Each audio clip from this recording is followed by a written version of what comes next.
Хорошо. Все. Мы везде в эфире. И на Ютубе, и на Фейсбуке. Все проверено, все работает. Звук у всех есть. Секта подтягивается потихоньку. Давайте просыпайтесь, просыпайтесь. С добрым утром всем. Итак, сегодня у нас 8 февраля, 11 утра. А это значит, что Анкап Шаббат в самом разгаре. Самое, как раз, можно сказать, пик всего этого безобразия. И по этому поводу шалом секта, Анкап Акбар. И поехали. Давайте свои вопросы, потому что чем больше будет вопросов, тем дольше Владимир будет на них отвечать. Не будет вопросов, мы сейчас свернемся все и уйдем. Потому что... Ну, пока все думают, какие вопросы задать. Вы знаете, меня какой вопрос мучает давно? Вот у нас же 3 года войны уже большой идет. И я смотрю по нашему, там, в магазинах все есть, весь бизнес работает, все как бы нормально. Каким образом Рузвельту и Черчиллю удалось довести свои страны во время войны до такого состояния, как они были? Тут не укладывается. Особенно в Америке, там же не было ни бомбардировок, ничего. Жила страна себе жила. Живи, радуйся. Нет, а там дефицит был всего. Карточки, дефицит. А в Англии вообще не говорю, карточки в 47 году только отменили. Как же им это удалось так? Довести капиталистические страны, причем на том уровне развития капитализма, до такого жуткого состояния. Ну, Рузвельт уже давно этим занимался, то есть он же, они из Великой депрессии плавно перетекли, так сказать, во Вторую мировую. Вот, и есть данные, ну, в принципе, как данные, то есть это рассекреченные там разные архивы, которые говорят, подтверждают старую конспирологическую, конечно же, версию о том, что Рузвельт был заинтересован в том, чтобы Штаты втянулись во Вторую мировую, вот, стимулировал японцев к атаке на Перл-Харбор, потому что там было несколько моментов, вызывающих, ну, очень большие как бы сомнения, ну, вот, неадекватные действия в отношении как бы командования, которое было непосредственно на месте там и которое видело, что что-то там творится все-таки не то, вот, которому, опять-таки, этому командованию там запрещали делать, значит, определенные вещи, готовиться к отражению возможной атаки.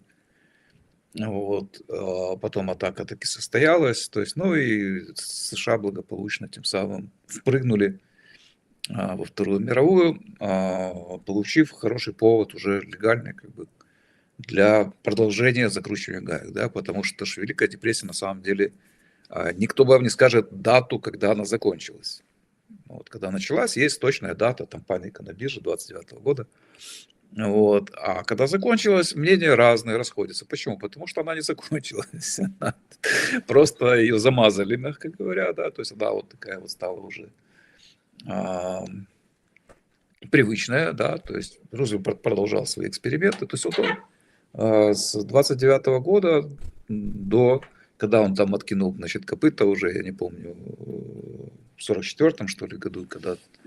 Вот, вот до этого всего времени он продолжал, так сказать, разные эксперименты, создавая одно ведомство за другим, издавая противоречащие друг другу, значит, законы, указы там, и так далее, и так далее, и так далее. Ну и, конечно же, во время войны это сам Бог велел, да, потому что такой шикарный повод. Вот. А дело в том, что эти люди не понимают вообще, как работает экономика, в принципе не понимают, включая Черчилля, конечно же, туда. Вот. И у них есть определенный исторический опыт, на который они ориентируются. Да? То есть, если война, то должно всего не хватать. Вот. Почему? Потому что и раньше так было. Ну вот давайте вспомним первые дни нашей войны. И самое смешное, что происходило тогда, это светомаскировка. Вот откуда они взяли эту светомаскировку? Из кино про Вторую мировую. То есть, а почему нужна светомаскировка во Второй мировой? Потому что вот летит бомбардировщик, у него есть специальный человек, который называется штурман, вот, который сидит, значит, вот в этом прозрачном колпаке на носу вот этого самолета и с картой прокладывает маршрут. ориентируясь, значит, на определенные ориентиры, так сказать, и так далее. Вот. Если он летит ночью, то, соответственно, он ориентируется как бы на свет, понимая, что вот это, например, светится такой-то там завод, а это светится такой-то маяк, а это такой-то город. Вот так он прокладывает себе маршрут к цели. То есть в современной войне ничего этого нет. Ну вот, если вас бомбят ракетами, то у вас светомаскировка ну никак не поможет вообще. А тем не менее, да, ну где-то месяц сходили тут, значит, ныли, вот, там заставляли выключать свет, там, я уже не помню, сколько там, в 9, что ли, часов или в 10, вот, в селе, да, которое вообще расположено где-то в заднице, то есть туда, ну, туда точно как бы ничего, ну, если будет лететь, то мимо, куда-то в другое место, да, но все равно, значит, свет надо выключить, вот. Потом, значит, потихоньку дошло. С тревогой так и не дошло. Вот это вот, чтобы оно выло, тут, значит, нервы портило всем, по ночам особенно, да, то есть по ночам. Зимой еще ладно, можно закрыть, там, так сказать, окно, но все равно оно воет. Вот. А летом, ну куда ж ты денешься от него, да? Вот оно ночью начинает, значит, выть. Зачем? Потому что в кино так было. В кино так было про Вторую мировую, там оно, значит, выло постоянно у них. Ну, так опять-таки, понятно, тогда не было мобильной связи, не было приложений, которые тебе рассказывают, куда летит, что летит, как сейчас, да? И эти приложения появились буквально там через несколько дней после начала войны. Вот. Да и без них, собственно говоря, опять-таки, зачем эта сирена в себе? А они есть сейчас везде, эти сирены, и везде они тут устраивают вот эти концерты, как только москалям вздумается там.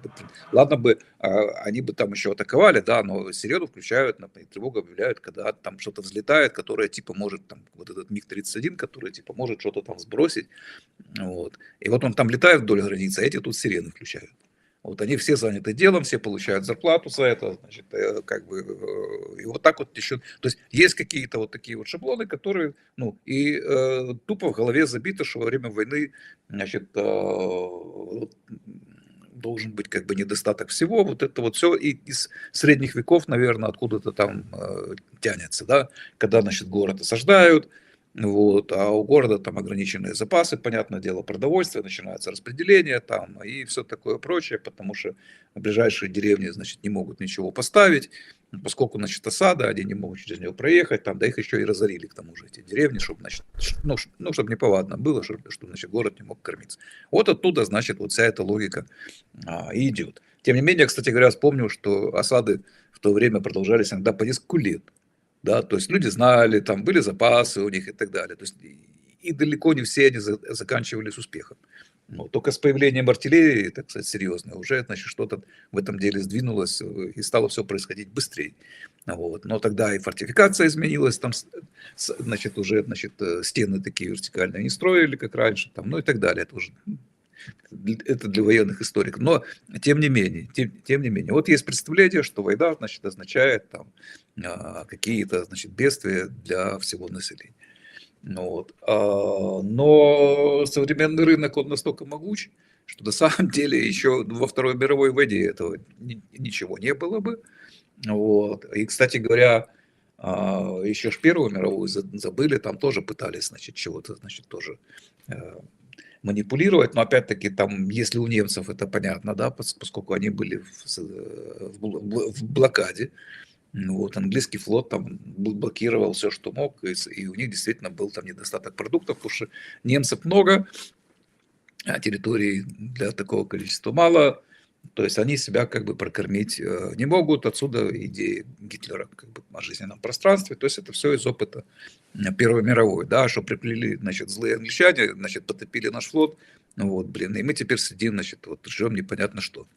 Ну вот, а чтобы этого не было, надо захватить Польшу, надо захватить Украину, там, и, так сказать, уже спокойно себе жрать от пуза, там плавают англичане или нет, пофиг. Вот. Но попытки же были там ограничивать и в Англии, да. А самое смешное в Штатах. Самое смешное в Штатах, которые вперлись в войну в 2018 году, когда, в принципе, уже все было ясно. Но тут, значит, Вудро Вильсон, на белом коне крестовый поход за демократию, значит, вот. И давай в Штатах, значит, рубить там тоже. Но там в основном были политические ограничения. Вот, и некоторые люди серьезно пострадали там и так далее. Вот, Райка даже пишет, что в Англии был прецедент, когда одного депутата парламента убили, расстреляли во время Первой мировой, вот, который посмел там что-то, значит, вякнуть против странного вступления Великобритании в эту войну, поскольку ни правительство, ни тем более народ вообще не знали о секретных договоренностях с Францией, каких-то обязательствах, на которые, оказывается, взяла на себя Великобритания. Вот, о том, что если будет война, то она должна вступиться, значит, за Францию. Вот, это был большой шкандаль. Вот, но, тем не менее, все это случилось, и, значит, вот таким образом тут же, значит, весело, радостно. Ну, в Англии еще не так, а в случае Америки это очень показательно. То есть вступили в последний год, но успели наворотить всяких ограничений столько, как будто они там 20 лет уже воевали, и у них там ничего нет. Ну, вот, и сейчас вот подохнут от голода. Ну, а Вторая мировая война уже сам Бог велел, там был человек, который свято верил в то, что, значит, только государство может сесть и, значит, там на счетах, еще калькуляторов не было, посчитать, сколько кому и чего надо, и только это может быть эффективно. Вот. Сейчас просто руки не доходят до этого у нашего, как бы, там государства. Ну, а русским это и не надо, у них и так все относительно хорошо. Вот. А наши просто пока, ну, они блокируют и мешают деятельности бизнеса. Вот. Я бы не сказал, что так хорошо все, ну, на самом деле обстоит, потому что я вижу, например, уже, ну, давно столкнулись мы здесь, например, с нехваткой людей. Ну, тупо нет людей, их нет. То есть кто-то уехал, кого-то забрали, вот, какие-то там вещи, там сантехника невозможно найти, невозможно найти людей, там, чтобы сделать какой-то там ремонт там, и так далее.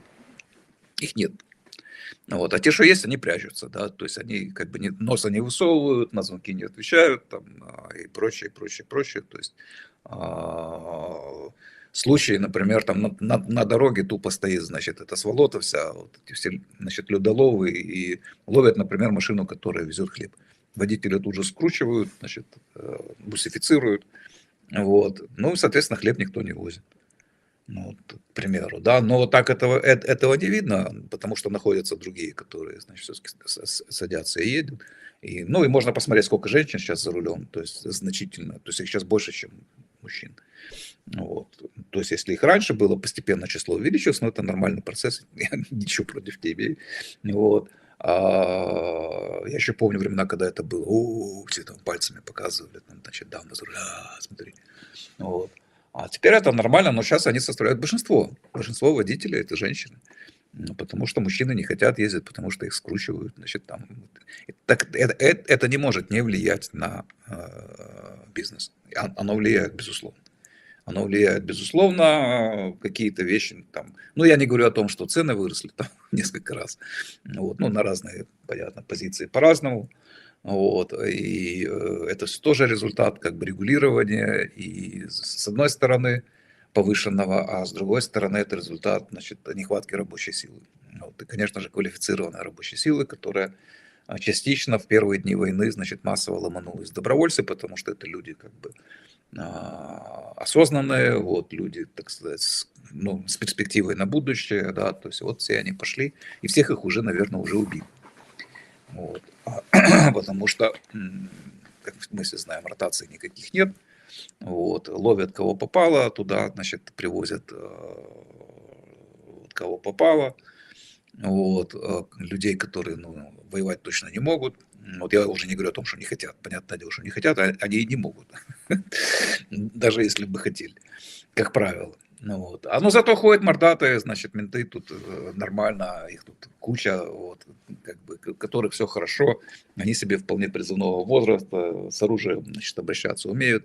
Ну, конечно же, их на фронт не отправляют, потому что там, кстати, даже вот кто-то недавно постил выдержки из закона про милицию или про полицию, значит, где там четко указано, что во время войны они там должны, значит, вместе со сбройными силами отражать агрессию.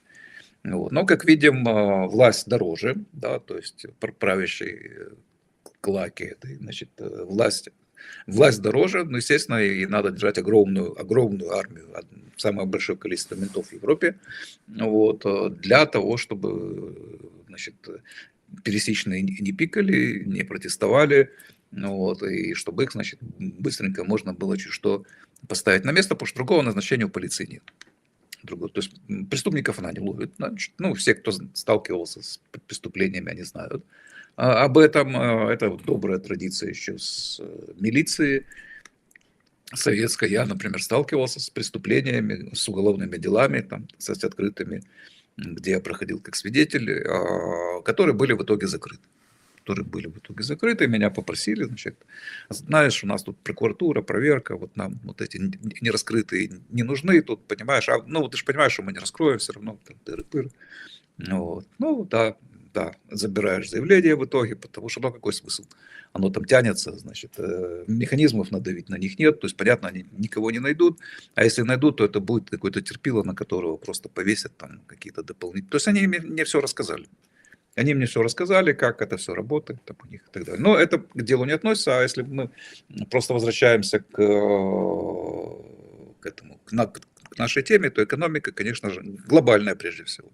Глобальная. То есть она, слава богу, ну, она всегда была глобальная на самом деле. То есть не было никогда такого, что просто смотрят, знаете, смотрят на тип, значит, какого-то хозяйствования, да, например, вот там латифундии, значит, вот всякие значит, и прочее, прочее, прочее. И вот считается, что вот оно там типа авторкичное совсем, а вот оно там само себя обеспечивает и так далее. Но это не так. То есть с древних времен все равно экономика была глобальная, потому что там римские монеты находят в Китае там, и так далее. Вот. Но просто степень этой глобальности, степень связанности, конечно, была несравнимо меньше, чем она есть сейчас. Вот. А слава богу, экономика глобальна, она очень сильна, велика, разломать ее вот так вот просто, даже вот ковид. Одна из задач ковида была именно сломать все эти, значит, глобальные цепочки. На секундочку, авиаперелетов это серьезная очень хрень, и серьезный должен быть удар, поэтому, но все равно, да, оно там что-то навредило, помешало, но вот так вот, чтобы вот так вот сразу взять и сломать, не вышло. Не вышло. И сейчас тоже не выходит. Вот, то есть все равно как бы люди покупают, продают, товары привозят, то есть голода нет, если его специально не организовать. Вот, и у нас здесь ассортимент в селе, ну, практически не изменился. Практически бывают перебои там с отдельными товарами, но потом люди едут, их покупают, привозят. То есть, если вы с продавцом поговорите, он вам расскажет, что вот, вот завтра поедем или послезавтра поедем, значит, там типа закупаться. Вот, уже договорились, то, значит, тот поставщик отпал, но теперь есть этот, который, значит, тот тоже продает нам тот или иной, значит, какой-то товар. То есть худо-бедно оно, значит, все функционирует. Вот. Что сейчас интересный будет момент, мне интересно посмотреть на его последствия, это исчезновение вот этого дурных этих долларов, которые, значит, давались тут всякими USAID и прочим вот этим паразитам. Вот. Это такой, ну, все-таки серьезный поток. Если мы посмотрим на список организаций, которые получали эти деньги, то там огромное их количество, включая, значит, министерство и так далее, и так далее. То есть эти люди останутся без этой части своего дохода. Понятно, что у них есть там и как бы легальные бюджетные средства. Вот. И я думаю, Киев, конечно, в этом смысле может немножко просесть, но и другие города тут, где присутствуют. Они присутствуют практически везде, деятельность этой конторы. Вот. Так или иначе есть. То есть это люди просто, которые ходят и разбрасывают вот так вот доллары, которые из ниоткуда за не сделанную, значит, работу в большинстве случаев, то есть берутся. Вот. Посмотрим, каковы будут последствия и можно ли их будет вот так вот, так сказать, воочию, так сказать, увидеть, ощутить. Вот этого всего. А так, да, так экономика работает. Все, ну, работает так в том виде, в котором, если говорить про потребительский рынок, то он функционирует. Вот другие предприятия, которые там производят средства производства или которые так непосредственно на потребительском рынке не видно, они могут страдать в большей степени, потому что там спрос другой и более, может быть, эластичный, ну, в смысле неэластичный, да, то есть и поэтому любое там исчезновение какого-то поставщика, там какого-то комплектующего, оно может больно ударить по такого рода производству. Вот. Ну, а в случае с потребительским рынком все несколько не так, потому что масса производителей, поставщиков готовых товаров, да, то есть поэтому тут труднее его убить, но вот, допустим, Черчиллю там, и Рузвельту это удалось во время Второй мировой войны, потому что они сразу начали с того, что так должно быть. Вот должно чего-то не хватать. Поэтому мы сразу будем нормировать, сразу будем, значит, ограничивать и так далее. Вот, да, могу сказать, значит, вот там поставки были нарушены, потому что подлодочки, значит, плавали, топили конвои, но там история с конвоями тоже, она на самом деле в пользу союзников сложилась в итоге, потому что топили эти подлодки довольно неплохо и буквально как бы практически с самого начала. Другое дело, что там были неполадки в логистике и тому подобное. Вот. И еще опасались рейдеров, еще как бы всякие плавали ж там карманные линкоры, так называемые, значит, немецкие, которые тоже атаковали конвои, которые были пострашнее, значит, подлодок, потому что от подлодок был способ, так сказать, с ними борьбы, вот, и их обнаружения и последующей ликвидации. Вот. Если, ну, я когда-то интересовался историей Второй мировой войны, когда был маленький, значит, я рассказывал, у отца было 12-томник истории Второй мировой войны, то там с картами, значит, подробные всякие. Там. Вот если посмотреть на сражения в Атлантике, то там, значит, потери немцы могли потерять за один бой до 20, например, подводных лодок. На секундочку. Вот, которые уничтожала авиация, значит, и палубная, и базировавшаяся, допустим, в Британии, да, если могла там долететь. Вот. То есть потери, ну, 20 подводных лодок поди сделай, да, ну, а еще обучи, значит, людей, которым на них, значит, там ходить и так далее. Вот. А это могло случиться за один бой. Вот. То есть, поэтому сказать, что они там сильно, ну, значит, как-то, уж так, что надо было по карточкам выдавать еду, серьезно, значит, топили эти английские конвои, нет. Топили, конечно, да, топили много, но и их тоже топили много. Вот, поэтому, ну, я не думаю, что был какой-то такой уж прямо повод реальный для всей этой карточной системы, для всех этих ограничений. Это повод скорее в башке дурной. Ну, вот, которые там, ну, они же все, Рузвельт нет, ну, а Черчилль-то да, у него классическое образование. И, соответственно, он истории всех этих осад, всех этих, значит, там, героических и не очень он хорошо знал. Вот, оно ему, значит, там преподавалось в этих Кембриджах и Оксфордах, там, где он там учился, там все это вместе с греческим языком и латынью. Вот, поэтому он был в курсе. Вот, и то, что город, там, города, это самое, там, в нем голод, когда его осаждают, это был просто шаблон, который не подвергался никакому сомнению. Вот. Ну и, соответственно, значит, если Англия попала в такую ситуацию, то, значит, надо немедленно ввести какие-то ограничения, потому что иначе быть не может. Ну, а Рузвельт просто продолжал свою левацкую программу, радуясь тому, что ему дали счеты. Вот, и он может посчитать, сколько помидоров надо, значит, вырастить, и там сколько коров, вот, и так далее, и так далее, и так далее. Поэтому вот у них получилось. У них получилось. Вот, Они хотя старались, и у них получилось. да, в случае Америки вообще никакого не было повода. Она что же только в 1941 году вступила? Вот. Как бы Англия уже 2 года там бултыхалась, причем, ну, в довольно критической ситуации пребывая. Вот. Значит, эти в 1941 году только, значит, бодренько так зашли. Ну, а в Первой мировой вообще в 18-м. Поэтому все зависит от мозгов, значит, людей, которые на все это смотрят и все это верят. Но я счастлив, что, по крайней мере, светомаскировку отменили. Все-таки кто-то объяснил, смог объяснить, потому что с сиренами, я думаю, тоже пытались объяснить, что оно не надо никому. Вот. Но не смогли.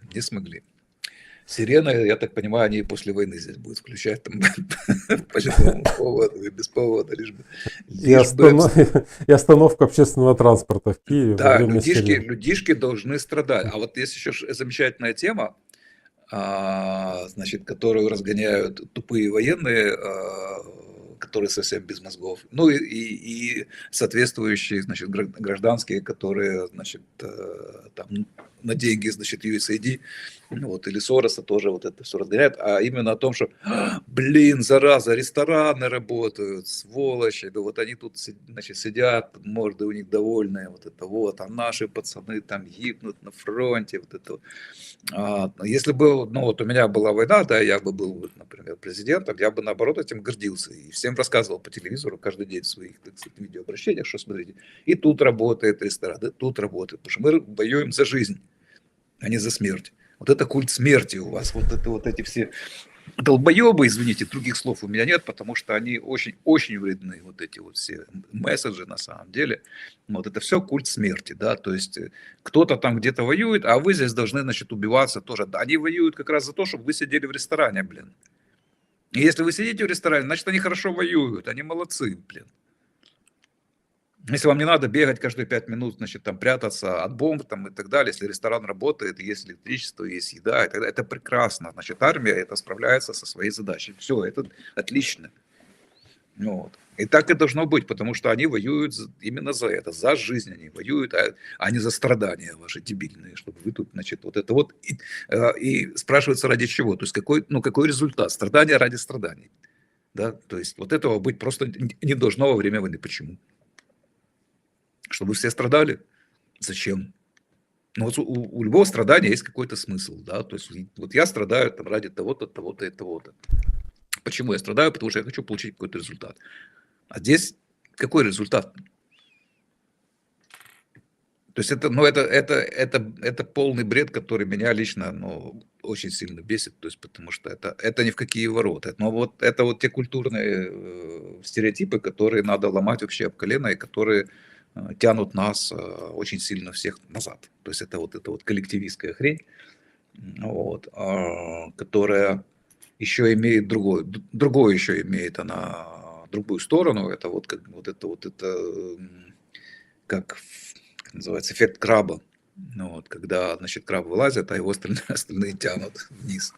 Потому что здесь оно тоже в полный рост. Это тоже в полный. Это дико, абсолютно. Это дико. Это вот архаика такая страшная, с которую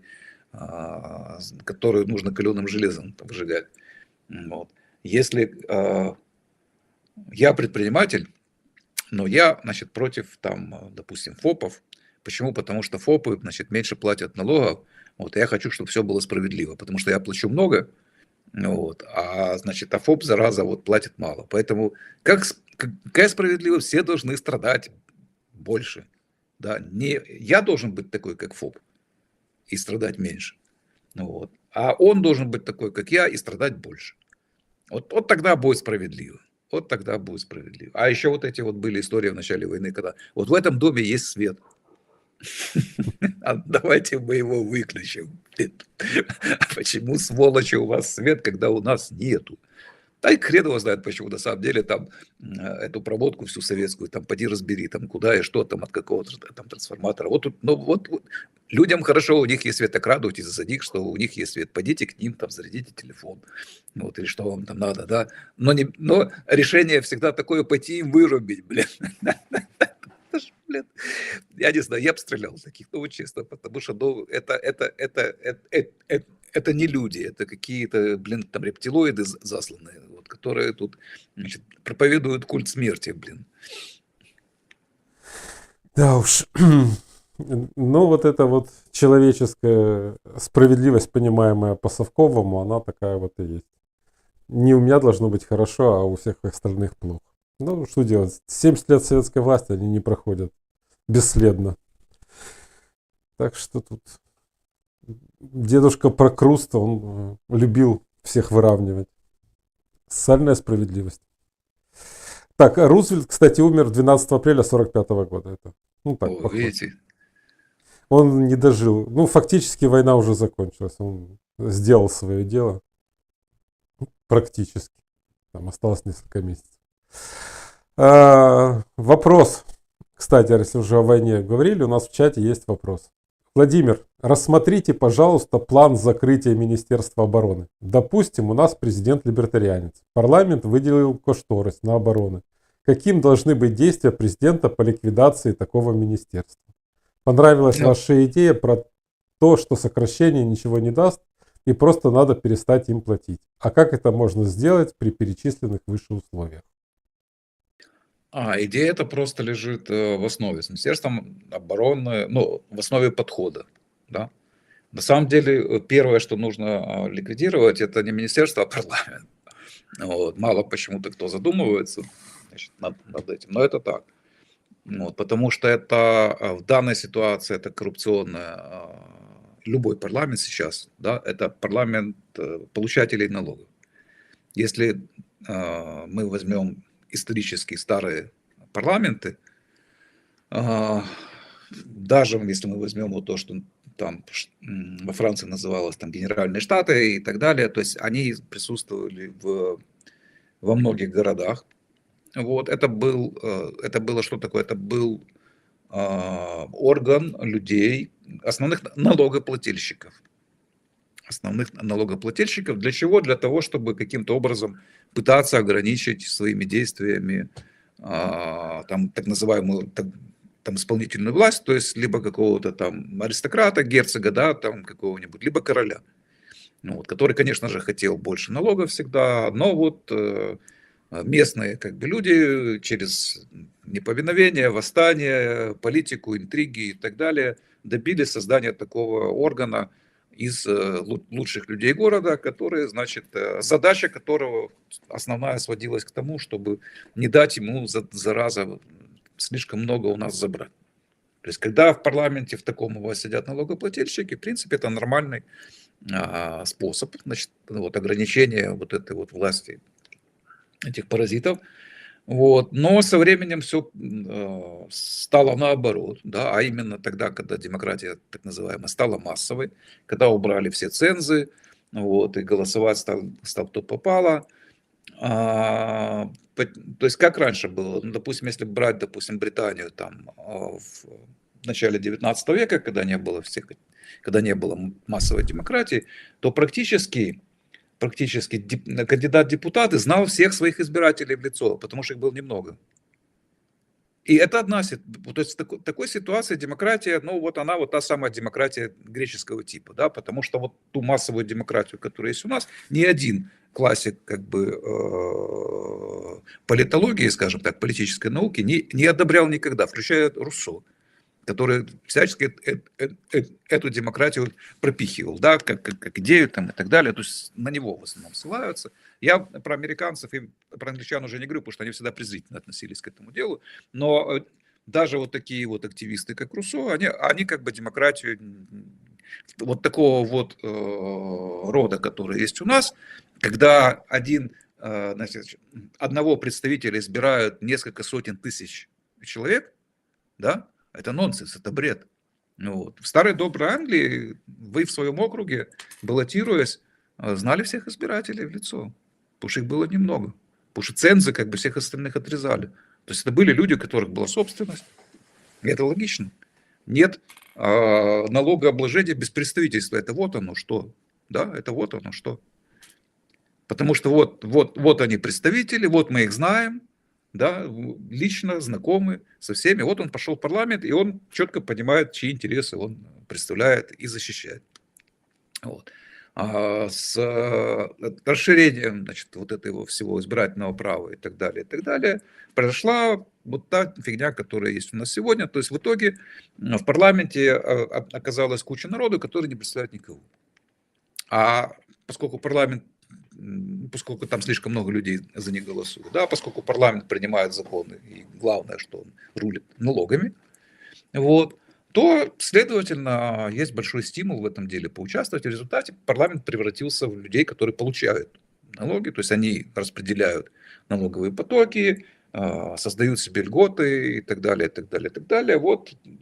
И другой функции у него нет. То есть все законодательство, вот этот сумасшедший принтер, который, значит, работает, оно 99% его направлено на то, чтобы какой-то рыночек прикрыть для того, чтобы какая-то конторка могла, значит, получить какую-то монопольку. Ну, или какие-то, это я грубо говорю, да, а есть куча форм, каким образом они там себе какие-то привилегии, значит, там выбивают за счет законодательства.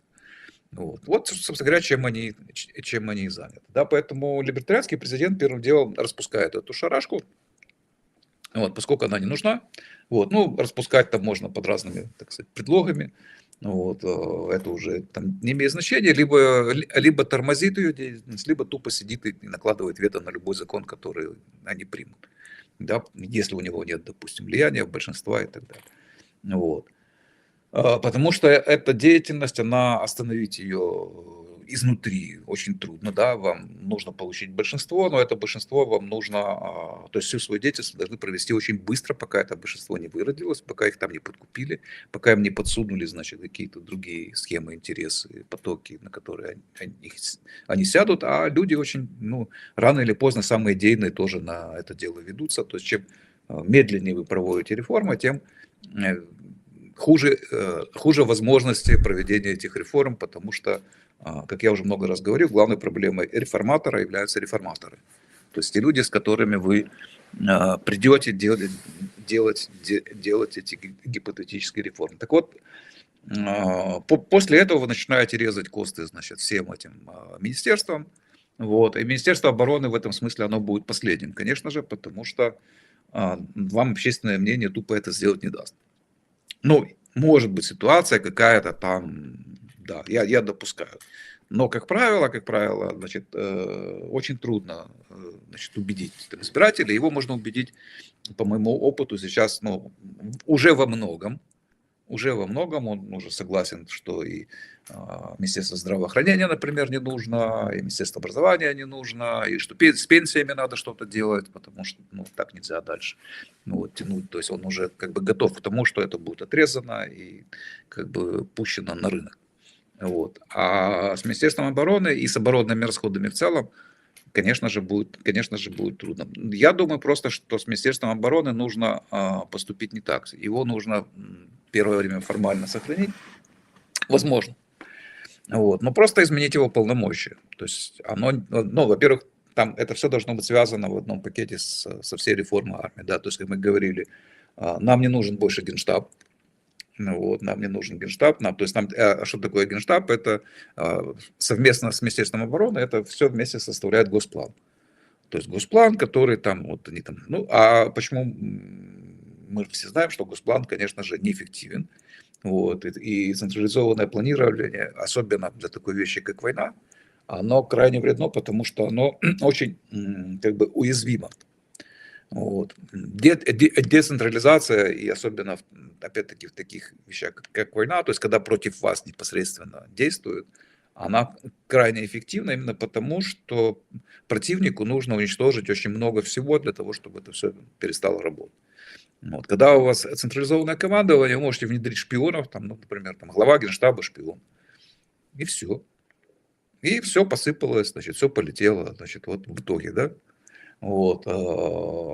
Поэтому, конечно же, даже исходя из как бы соображения безопасности, вся эта централизованная структура, она должна быть, конечно, разрушена.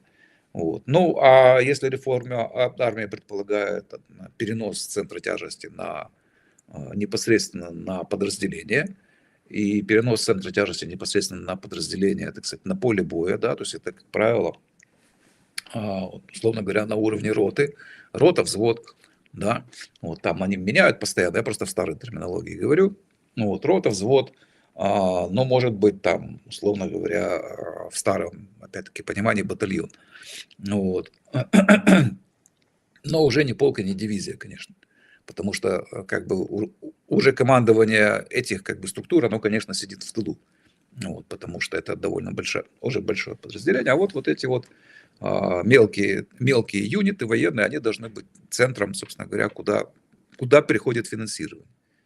Ну, вот. То есть если мы продолжаем, ну, какое-то время еще централизованно, то есть через государство финансировать армию, то просто финансирование должно идти непосредственно на вот эти вот подразделения, которые сами уже беспокоятся о своем рекрутинге, Ну вот, они беспокоятся о закупках, так сказать, патронов, снарядов, значит, танков и прочей хрени. Вот. Ну, а все остальное должно быть просто сделано так, чтобы, ну, это опять-таки зависит от ситуации, да, то есть она может быть разная. То есть если у нас ситуация, ну, представим, такая, как сейчас, да, то вот нам еще нужно сделать одну такую вещь, это замаскировать все это под видимость какого-то государственного контроля. Потому что чего боятся больше всего западные вот эти вот все персонажи, это вот различного рода добровольческих, неконтролируемых государством, значит, военных организаций. Ну вот. То есть с их точки зрения все должно контролироваться. Ну, понятно почему, потому что как бы, если все так будут делать, то они лишатся своей власти. Ну, потому что это основа. То есть любое государство опирается на силу. Вот. Вот надо будет каким-то образом замаскировать это все дело. Вот. И для этого, ну, как бы еще как прикрытие останется какое-то вот это Министерство обороны, но, конечно, финансирование будет идти не через него. Должно идти не через него. То есть, если это система с подушным налогом, то там как бы каждый год проводятся выборы, люди голосуют за свой налог, вот, зная, что там какая часть из него идет на оборону. Вот. И те люди, которые эти деньги распределяют потом, они потом, конечно, получают оценку на следующих выборах. Вот. Ну и, соответственно, там уже другие стимулы, потому что те же самые там командиры подразделения, они не будут просто сидеть и бить баклуши, потому что те, кто сидит и бит баклуши, они будут получать меньше. Вот. Они будут всячески стараться продемонстрировать, что они что-то делают, там учения проводят, там и тренируют, и, то есть будут заинтересованы в рекламе. Это будут как бы другие уже командиры, потому что вот этот весь слой выпускников военных училищ, их там этому не учат.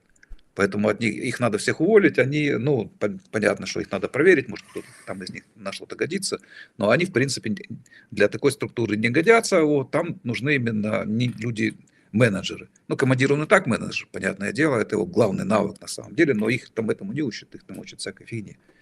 Вот. Нужно учить именно этому, вот. И это будут другие люди с другими стимулами, то есть они будут всячески своих людей, которые у них там служат, ну, скажем так, работают на самом деле, они служат, да, потому что ну, уже ну, бусификации не будет, да, и, соответственно, службы, то есть некой такой вещи, которую ты делаешь даром, непонятно за что, да, ее не будет. А будет как бы работа за деньги, вот, ну и рекрутинг весь тоже будет на это как бы направлен. Вот, выглядит это будет непривычно, не так, как мы привыкли.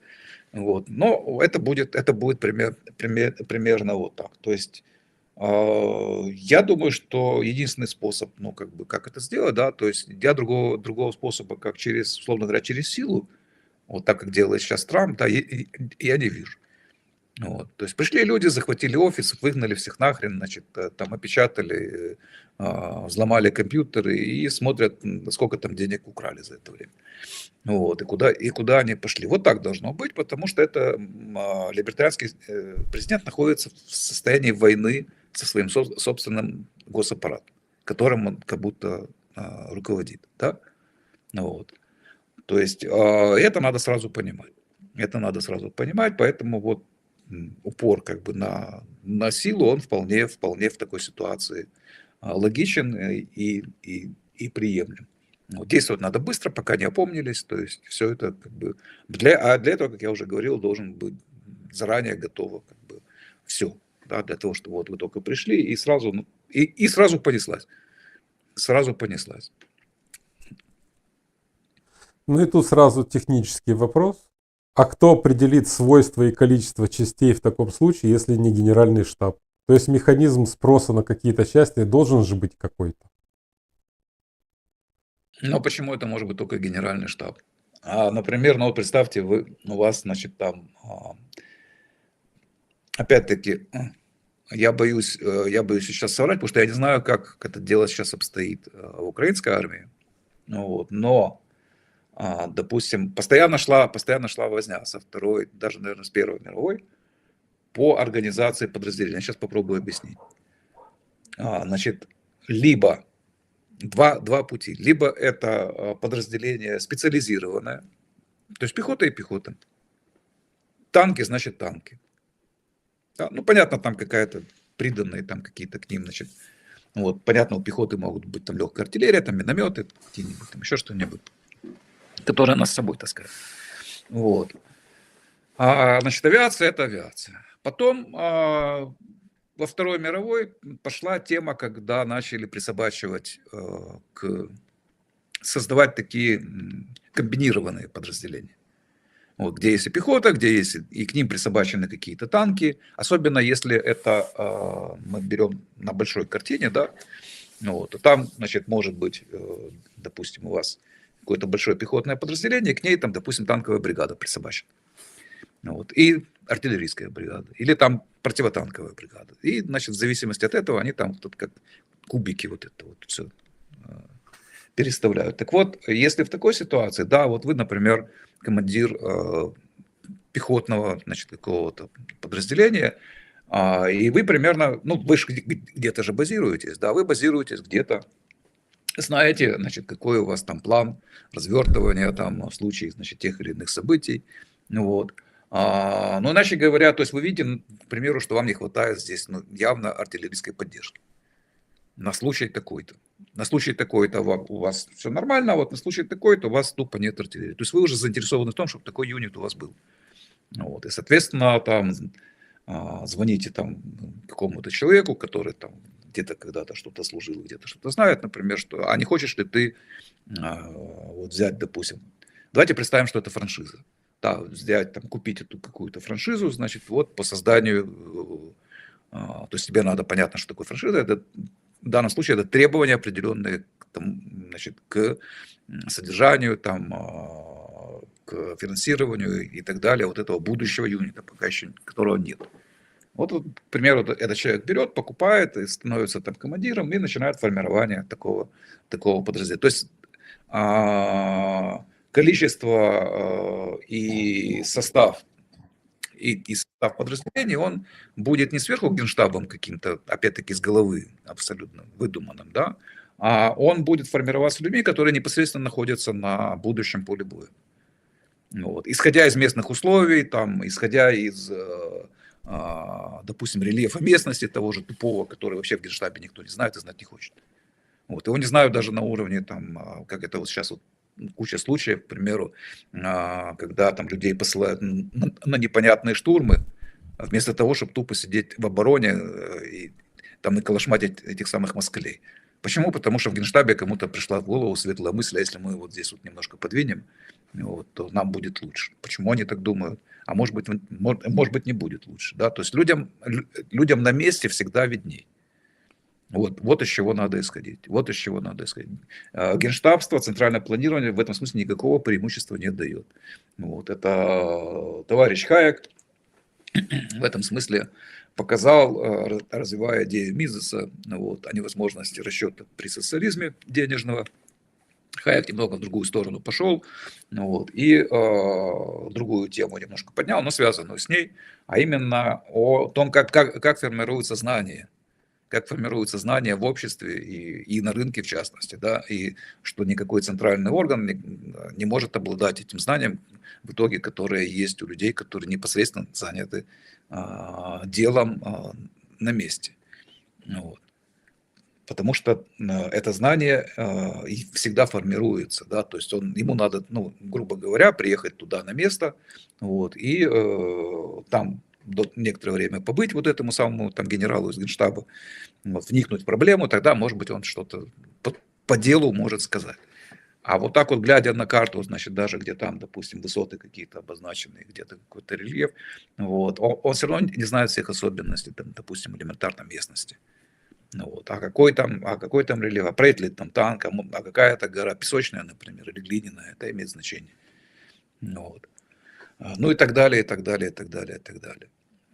Поэтому спрос и предложение, как бы вот, ну вот я представляю себя в роли такого командира, я вот четко вижу, например, что я бы постарался обезопасить максимально, конечно, себя со всех сторон. И любой бы так сделал на моем месте. То есть я был бы заинтересован, чтобы этих подразделений разного вида было как можно больше, вот, вокруг меня. И поскольку каждый думает примерно так же, да, то вот в итоге мы получаем значит, более-менее значит, вот оптимальный состав подразделений, которые рассчитаны на определенные действия. Вот, и нам Генштаб никакой для этого не нужен. То есть горизонтальное взаимодействие, да, почему, кстати говоря, у вот этих блогеров-шмогеров, у многих, в голове вот этот весь там централизм, да, они постоянно рассказывают, что вот там порядка нет и так далее, анархия. Вот. На самом деле вся эта анархия и то, что порядка нет, она как раз вызвана вот этим всем центральным планированием. Вот, что все идет через центр, значит, все идет, значит, через Министерство обороны, вот, всем, значит, действиями на поле боя там руководит Генштаб, вот, и в результате получаются постоянные нестыковки, по-другому и быть не может. Именно потому, что эти люди не знают потребностей реальных и не знают реальной обстановки на поле боя. Вот, по-другому быть не может. Естественно, возникает то, что они вот называют бардаком и анархией. Но это, конечно, бардак, но это ни в коем случае не анархия. Потому что при анархии подразделение само о себе заботится. Вот. И представьте себе, что нет никаких ограничений, например, по волонтерам. Ну, вот сейчас, например, дебильные банки, значит, ограничили нам переводы всем там на 150 тысяч, чем тупо убили, вообще говоря, деятельность полуподпольную вот этих всех подразделений на поле боя, которые там, которым скидываются, которые что-то сами в себе покупают еще пока что могут, да, вот ее сейчас нет. Вот ее сейчас нет. То есть она все равно, эта деятельность происходила, и я думаю, я надеюсь, что они как-то придумают способ, значит, сейчас, значит, это дело обходить. Вот. Будут как-то по-другому уже действовать. Но вот оно центральное планирование. Ну, вот это его как бы, это его последствия, да. То есть эти люди вот сидели тоже, они о чем-то думали. Они же знают о том, что есть волонтерство, там, что есть, что это все может на нужды армии идти. Нет. Им сказали это сделать, они сделали. Но точно так же вот и любой центральный план. То есть главное это кресло, в котором сидит человек, который принимает решения. Вот он думает о своей безопасности. Так давайте пускай об этой безопасности будет думать там человек на поле боя. И пускай у него будут все возможности для того, чтобы эту безопасность там себе обеспечить вместе с потерями врага. Вот. Вот так вот оно будет работать, а так как сейчас оно работать не может. И оно что-то делает только потому, что у него есть неисчерпаемый ресурс в виде людишек. Потому что во все эти схемы заложена идея о том, что люди – это расходный материал.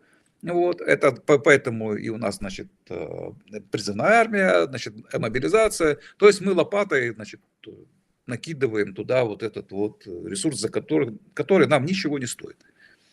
Вот уберите этот фактор, сделайте то, что эти люди чего-то стоят, и у вас вся армия сама собой быстренько перестроится в нормальную армию, которая может нормально воевать, выигрывать, вот, и гнать москалей в Москву.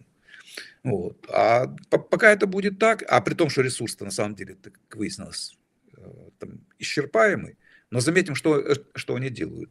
Вот. У них слепое пятно, они вообще не видят этой проблемы. Это элементарная экономическая проблема. Элементарно.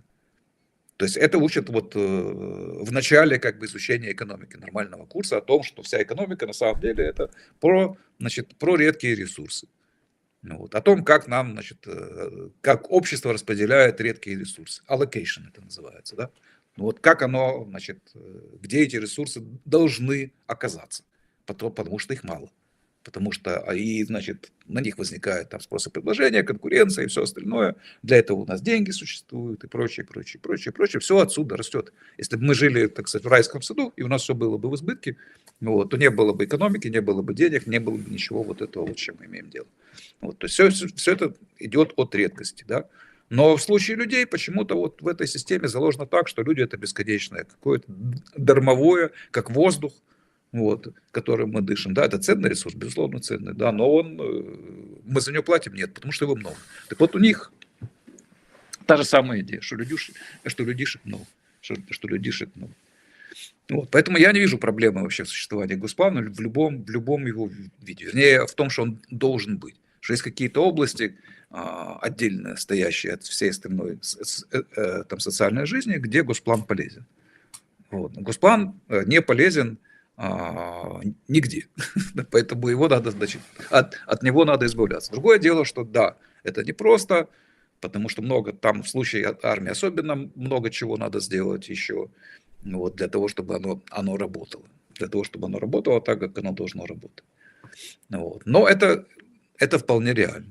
Тут ничего сверхъестественного как бы нет. Сложно, безусловно, еще раз говорю, сложно, потому что армия – это самая старая монополия, которая только есть, и она очень плотно вросла, скажем так, в мозг прежде всего, что вот оно должно быть только так.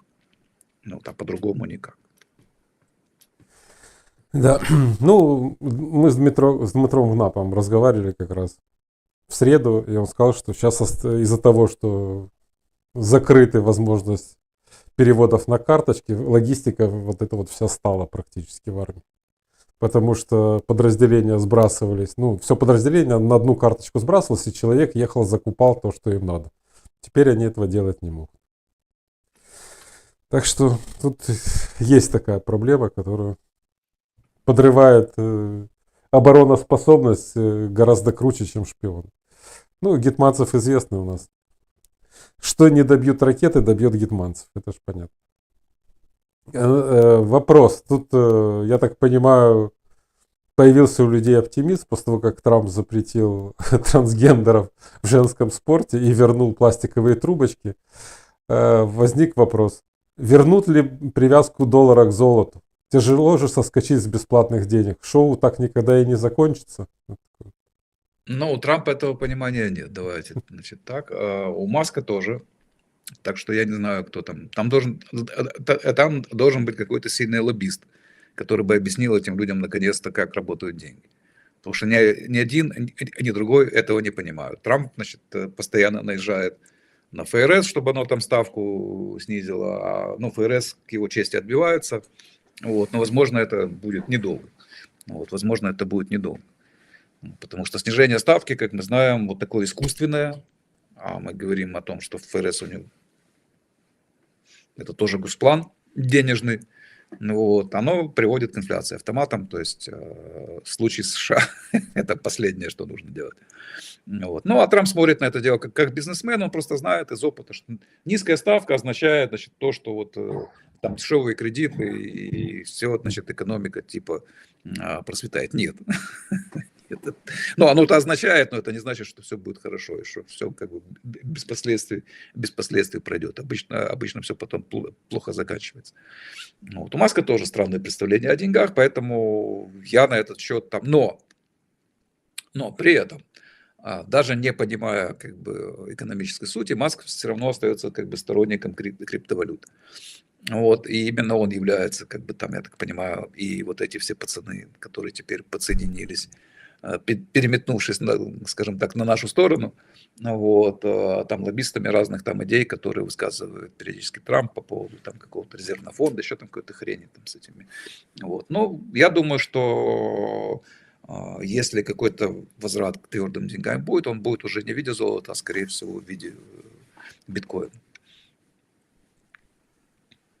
Так что самое время затариваться биткоинами, пока на них цена упала. Можно быстро-быстро покупать.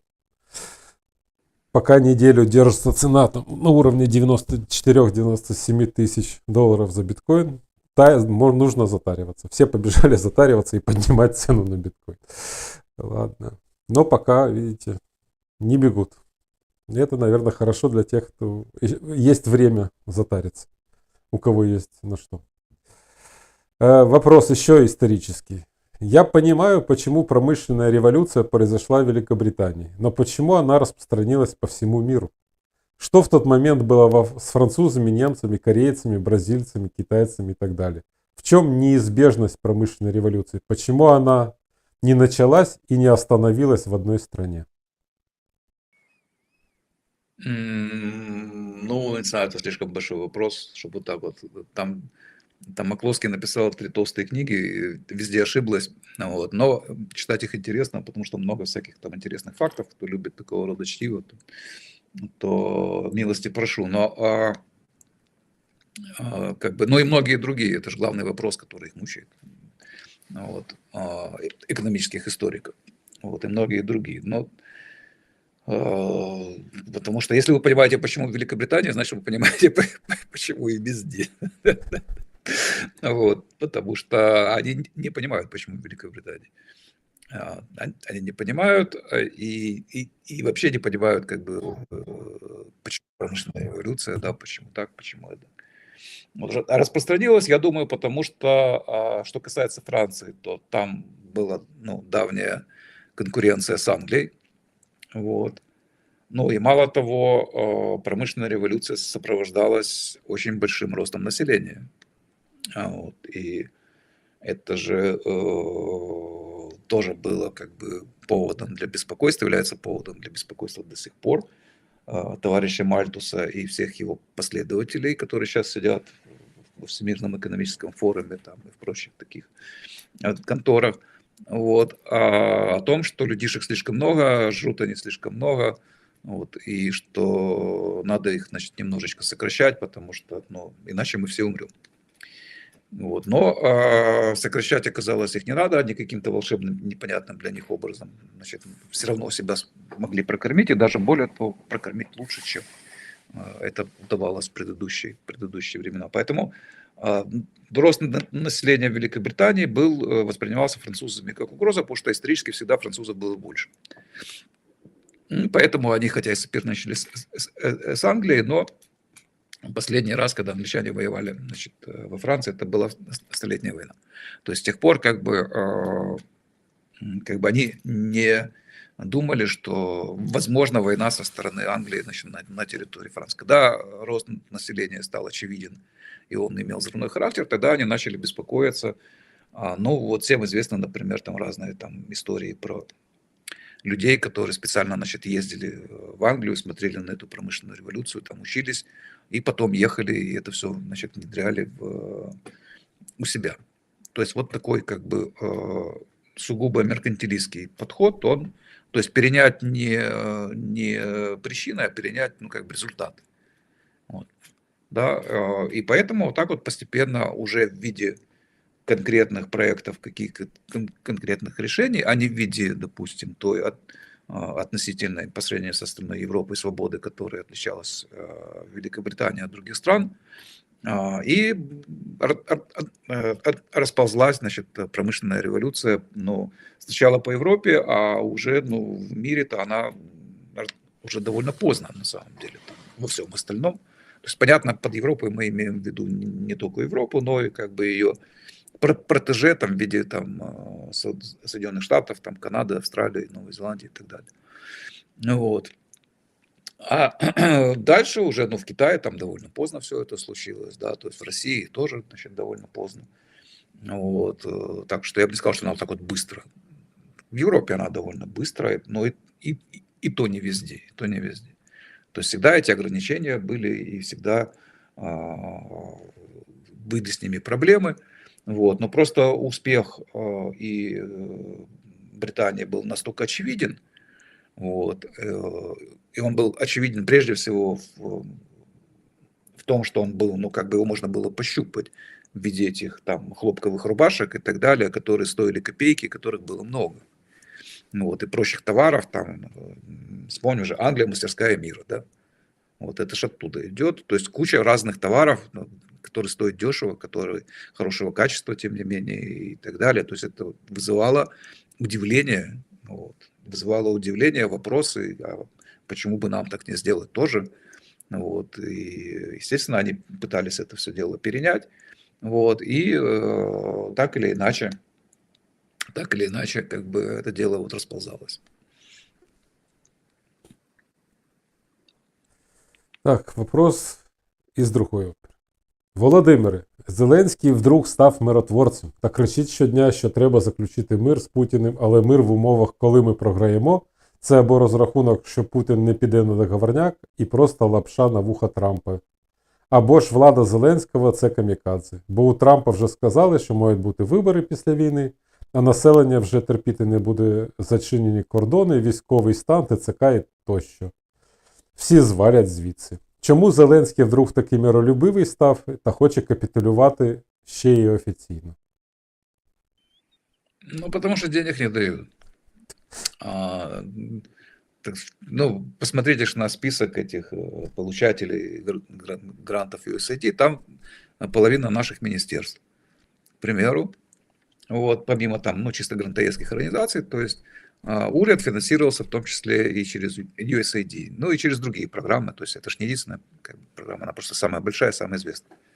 Ну, вот. А есть и другие, но денег нет, да, то есть поэтому значит, теперь значит, можно мириться. Вот, хотя они рассказывали недавно, что денег у них на 25-й год, типа, воевать они еще могут. Вот. Но, видимо, что-то тоже пошло не так. Там, может, украли больше, чем надо, то есть еще где-то такое. Они же не могут посчитать, они же не знают, никто не знает, там, сколько там этих денег. Он там последний раз Илларионов с его как бы дотошностью сел, ну вот и посчитал, у него получилось еще меньше, чем у Зеленского, да, то есть там Зеленский говорил там 70 там, с чем-то, Илларионов говорит, что Украина получила всего там 50 с чем-то этих миллиардов, вот, а, значит, Байден и Трамп рассказывают, что там, значит, один 200 миллиардов, а другой, значит, 170 миллиардов, то есть везде почему-то звучат какие-то разные цифры. Да, то есть, а в итоге, вот, в этом смысле я Илларионову верю, вот, поскольку он отличается такой прискіпливостью, да, ну и он, по крайней мере, там рассказывает, как с какими-то вещами можно соглашаться, с какими-то нет, вот, но он рассказывает, откуда он эти цифры берет. Вот, и у него получилось там тоже 50 там, с чем-то миллиардов вместо озвученных там 170 и так далее. Ну, то есть никто не знает на самом деле, сколько этих денег, и что, и как, и где. Ну, вот. Поэтому, если он видит, что этих денег как бы мало, и делает поправку на то, что на самом деле никто не знает, сколько их, то, естественно, у него возникает как бы потребность. Ну, и ему, видимо, там еще постоянно, значит, намекают, что, чувак, с тобой дело иметь не хотят. То есть вот это, я думаю, главное. Вот. С ним не хочет иметь дело нынешняя администрация, потому что он свою репутацию в этом смысле подорвал. Подорвал ее в нескольких моментах, то есть подорвал ее своим, значит, поведением, своими вот этими послицами, значит, Маркаровыми, там, своей, значит, и игрой никому не нужной, которой он мог не делать на самом деле, там, да, бухтеть там что-то против Трампа там, и прочее, когда Трамп не был президентом. Вот, против республиканцев, там, против их попыток, значит, к примеру, контролировать помощь Украины, вот, против их попыток, например, а вся эта тема, что нам ленд-лиз не нужен, например, да, тоже прекрасно и так далее, и так далее, и так далее. Вот все это в совокупности как бы репутацию его подорвал. Вот. Ну и, конечно же, коррупция тоже, которую никто не любит, которую никто не хочет. Как бы, и понятно, что да, Байден тоже на этом деле, ну, коллективный Байден на этом деле что-то, значит, прикарманивал. Вот. Ну и здесь же что же воровали? Здесь же тоже воровали. Ну и воруют до сих пор. Вот. Поэтому как бы там подход простой, предпринимательский, да, то есть, но вот у Маска у него он очень легко к этому относится.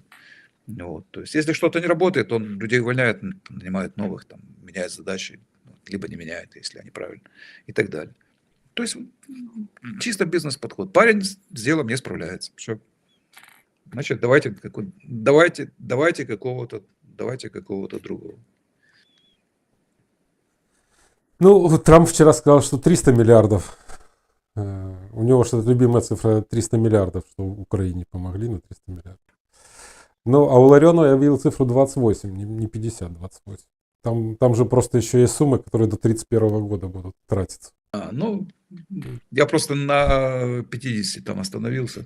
Но если может быть, так, я по диагонали читал, может быть, я не прав. Но я видел цифру 28, ну и плюс там по расходам, там есть расходы на помощь Украине на оружие, которые расписаны до 31 года. То есть там будет оружие какое-то изготовляться, ракеты доставляться, то есть там еще... Ну, короче, денег не столько, сколько успели попереть. Ну, просто в Америке же они грамотно пилят. Через всякие консультационные компании они там оставляются эти деньги.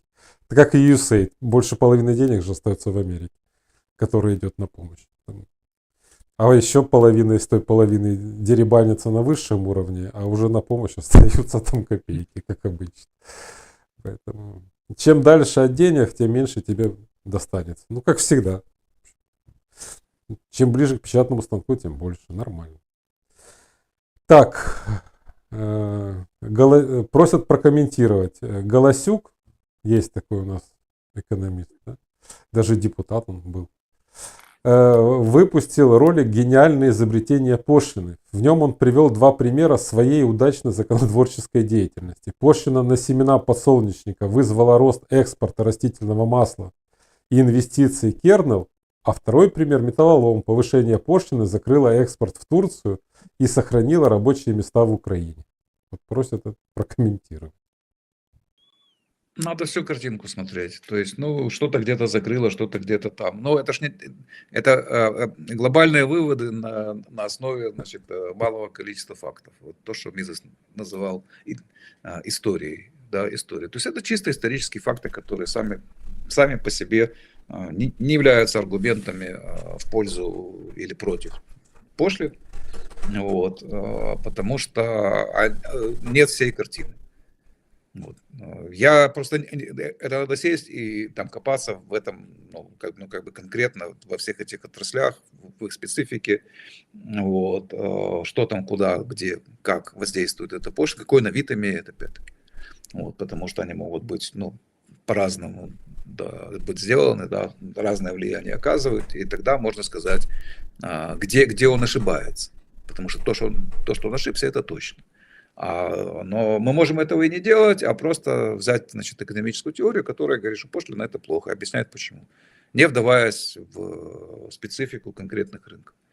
Ну, вот, то есть снаружи может казаться, потому что вы не видите всей картины, да, то есть и он не видит, безусловно, вот, что что-то там где-то выросло, там чего-то там, значит, там стало лучше, да, а если вы возьмете то, чего не видно, как учил нас Бастия, вот, или Бастиа, точнее, значит, то вы увидите, где же оно конкретно ударило. А оно ударило, потому что не ударять оно не может.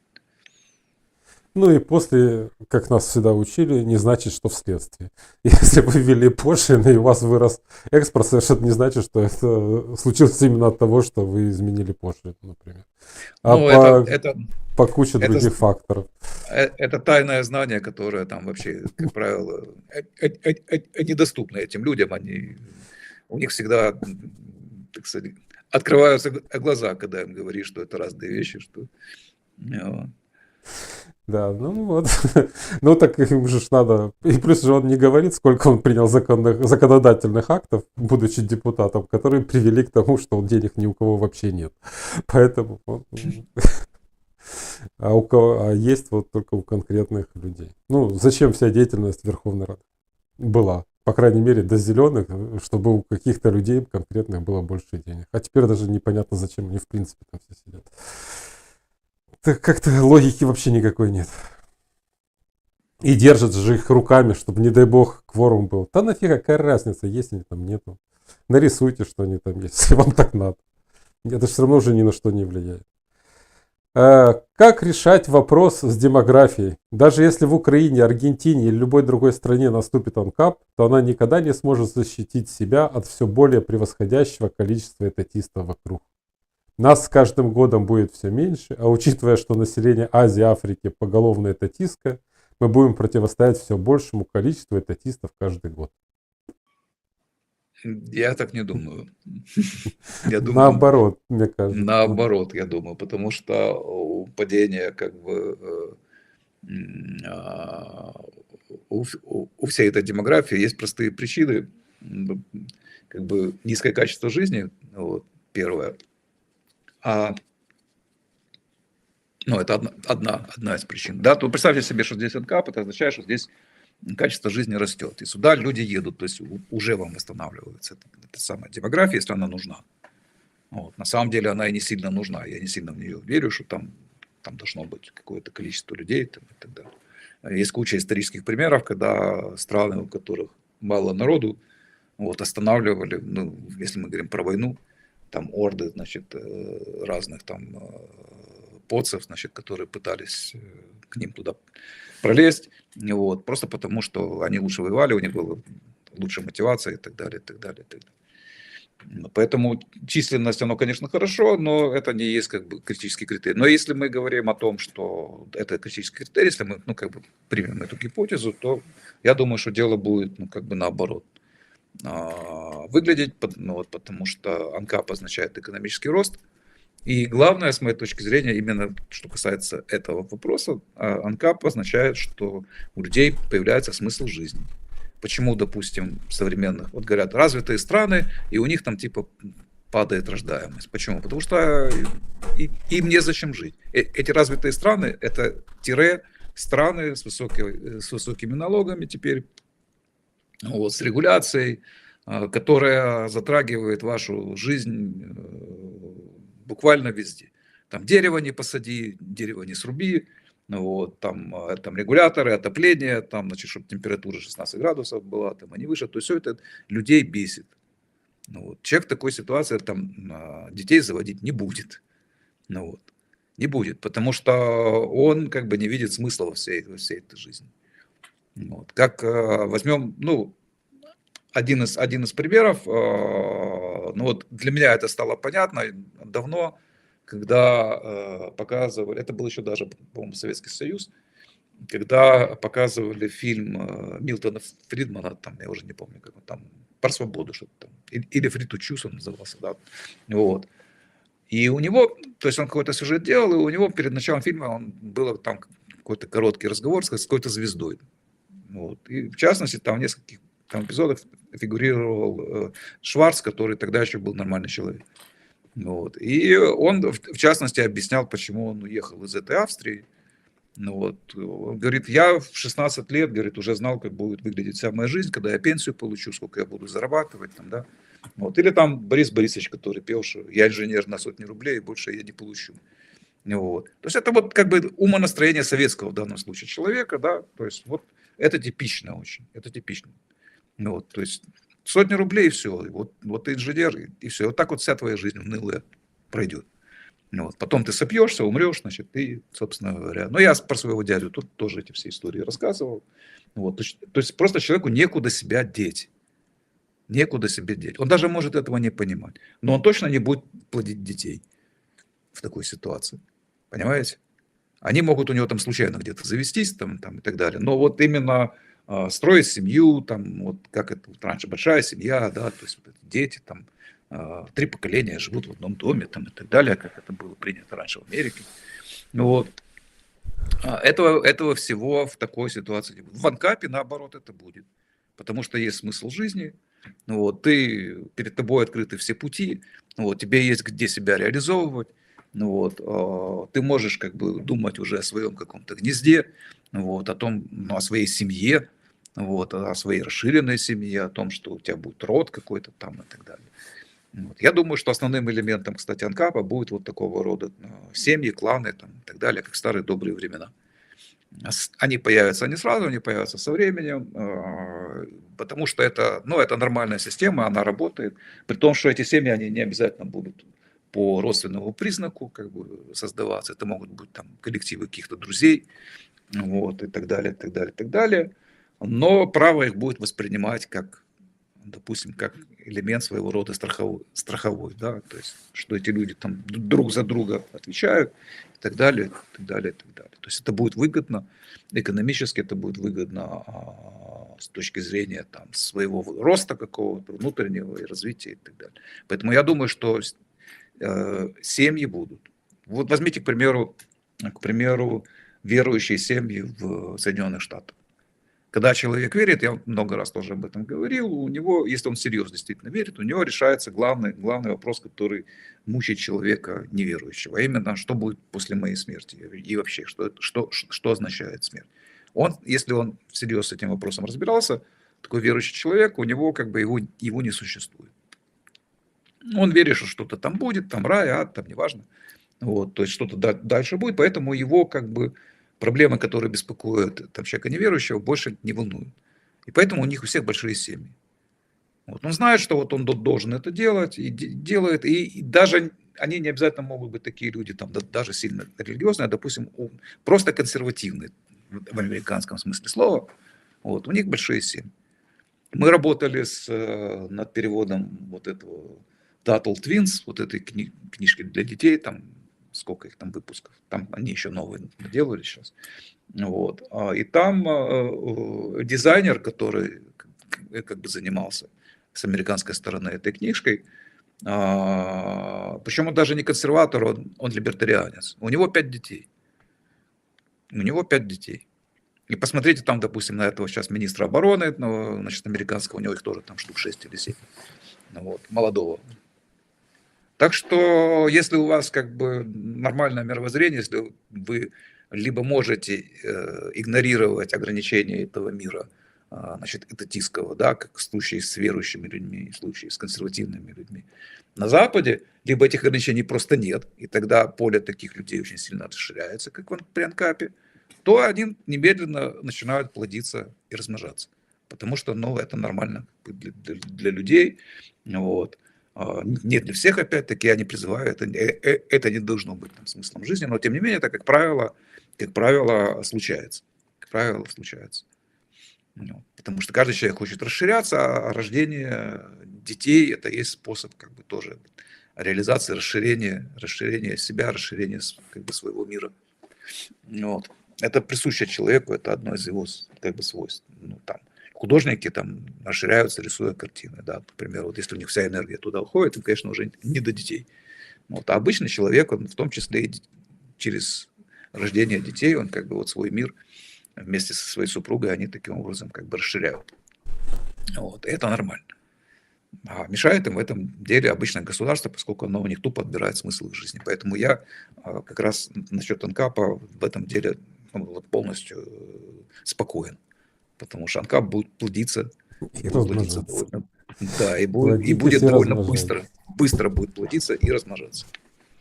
Ну, интересно, что есть же исследование о том, что коллективизм, наоборот, приводит к атомизации общества, и каждый человек замыкается Конечно. в себе, пытаясь оградиться от этого вала тех, кто в твоем пространстве. А индивидуалисты, наоборот. Индивидуализм приводит к тому, что люди объединяются на добровольных основах и расширяют свою комьюнити. И это, ну, это уже куча есть исследований социологов на эту тему. Многолетних, тут нет ничего нового. Кстати, спрашивают, будут ли еще покушения на Трампа, как вы думаете? Ну, вполне может быть. Вопрос в том, как он далеко зайдет. Вот. И там ситуация как бы ну, непростая. То есть мы уже поняли его тактику, да, она очень хорошая. Но я не вижу за ней стратегии, да, то есть и просто вопрос в том, насколько эта тактика долго может продолжаться. Но я имею в виду то, что вот он постоянно что-то ляпает, либо бросаются на то, что он ляпал последнее, а он ляпает что-то следующее, они бегут туда, то есть они в растерянности постоянно, не зная, что хвататься. Тут тебе Гренландия, тут тебе Канада, тут тебе это, тут тебе то. Он поехал, там еще газу хочет. Боже, боже, боже, боже, что делать? Да? Ну вот, они в панике, в растерянности в этом смысле. То есть, еще раз, никогда нельзя принимать слова Трампа всерьез. А вот именно этим страдает левое мировоззрение, что оно смотрит не за делами, а за словами. То есть это, ну, вот абсолютно дикая хрень, там, значит, когда там Маск там типа зиговал, вот, что они бросились, да, понятно, что там многие бросились, потому что это их работа, им надо что-то вытащить и что-то раскручивать, но тут же нельзя раскрутить, если не будет тех, кто в это верит. Вот, то есть люди верят в то, что внешние жесты делают тебя фашистом. То есть, ну, ни один нормальный человек, как бы, читая то, что Маск пишет, и зная то, что он делает, ну, не сможет его назвать фашистом. Потому что, ну, как бы человек, который сокращает правительство, это уже не фашист. Все, мне этого достаточно. Хоть он там зигует, хоть он будет, блин, в нацистской форме будет ходить. Понимаете, все, он не фашист, он не нацист. Ну, вот. Этого не может быть, да, потому что не может быть никогда, потому что у этого самого фашизма есть как бы свои четкие признаки. Ну, так вот, отличие левого мировоззрения от правого, то, что левое всегда бросается на внешние какие-то вещи, и для них это главное. Вот. А правый смотрит на дела, да, на то, что Трамп делает. И в данном случае как бы Поэтому меня вот абсолютно не беспокоит там Гренландия, там война с Данией, вот, война с Канадой, там вот это все. Он ходит и бухтит. Ходит и бухтит, а за ним бегают эти придурки, записывают то, что он бухтит, и пытаются раздуть, но поскольку он бухтит каждый раз что-то новое и еще более ужасное, вот, то это сбивает их с толку, и они не знают, как реагировать, и поэтому у них нет стратегии противодействия. Но вот такая тактика, она, наверное, долго работать не может. Вот в чем дело. Она долго работать не может. Вот. А как бы что будет потом, мы не знаем. Что будет потом, мы не знаем. Они, конечно же, придут в себя, соберутся с силами и попытаются что-то там противодействовать, ну и включая, наверное, и новые какие-то попытки его просто убить. Попытки его просто. Но там еще одна ситуация есть, а именно то, что левое болото начинает, ну, вот это все, оно начинает расползаться. Оно начинает расползаться. В том смысле, что многие думают, а может быть, оно его нафиг, а давайте-ка мы, допустим, к Трампу переметнемся, либо не будем ему мешать там, и так далее. Вот. То есть там ну, сопротивляться вот так вот активно, вплоть до покушения, в общем-то, становится все меньше и меньше кому. Вот. Может быть, на это тоже направлено то, что сейчас как бы Трамп делает, вот, чтобы оно там и дальше расползалось. Ну, по поводу фашистов, тут у нас в комментариях под вашими видео обычно пишут, что вы-то и есть неофашист чистейший. Богатым нужно уничтожить больных старых, то есть которых содержит социальное государство за счет налогов. А вы вот за отмену государства и прямое правление олигархии. А либертарианство – это правление монополии вместо государства. Ну, там у нас масса веселых комментариев, они мне очень нравятся. Молодцы, пиши. Я могу сказать, Пиши еще, да, пиши еще. А еще был комментарий, либертарианство – это порочная дочка буржуазии и анархии. Вот так вот. Конечно, конечно. Так что тут у нас много чего пишут. Ну, когда увеличивается количество зрителей, сразу же прибегают какие-то те, кто об этом ничего не знает, и у нас такие радостные комментарии. Я иногда их читаю, ну, я их все читаю комментарии, но они меня очень радуют. Потому что такого не придумаешь, сам не придумаешь. Ну, так что мы уже и не фашистская секта, так что... Конечно. Вопрос. Что отвечать, кстати? Что отвечать на нытье леваков, что анархизм изначально левая антикапиталистическая идеология, а мы экспроприировали термины либертарианство и анархизм у социалистов типа Бакунина и Прудона? Ну, исторически это так, ну а что тут такого? То есть, собственно говоря, то есть, ну, во-первых, читайте, так сказать, Mises in UA, вот сайт, там как раз много по этому поводу есть, включая там вот книжку Ральфа Райка, который, ну как книжку, серия лекций, которые мы сейчас заканчиваем переводить и выкладывать, он как раз там вот об этом, включая, например, классовую теорию, да, то есть Маркс на самом деле скоммуниздил классовую теорию у кого? У классических либералов, вот, только он ее сильно изменил, да, и тот же Мизес, допустим, не отрицал вот это, как бы, только он ее, ну, как бы называл кастовой теорией, да, то есть он противопоставлял касты марксовым классам, значит, ну и там вот объяснял, в чем, собственно говоря, разница. Вот. Но всегда в обществе есть, грубо говоря, и это было заложено в классический либерализм, да, то есть вот это понимание, что общество это можно рассматривать под таким углом, что в нем есть, значит, каста привилегированных, которые живут, паразитируют на всех остальных за счет того, что они грабят через налоги. Ну, через налоги, ну и, понятно, через всякое там регулирование и так далее. То есть это присуще классическому либерализму. Потом эта тема из него ушла, благодаря там стараниям Джона Стюарта Милля. Вот. И, ну и, конечно, более поздних, так сказать, там, либералов, но она изначально в нем была. Вот. Мизес это дело понимал, и в уже поздних там, своих статьях он об этом тоже писал.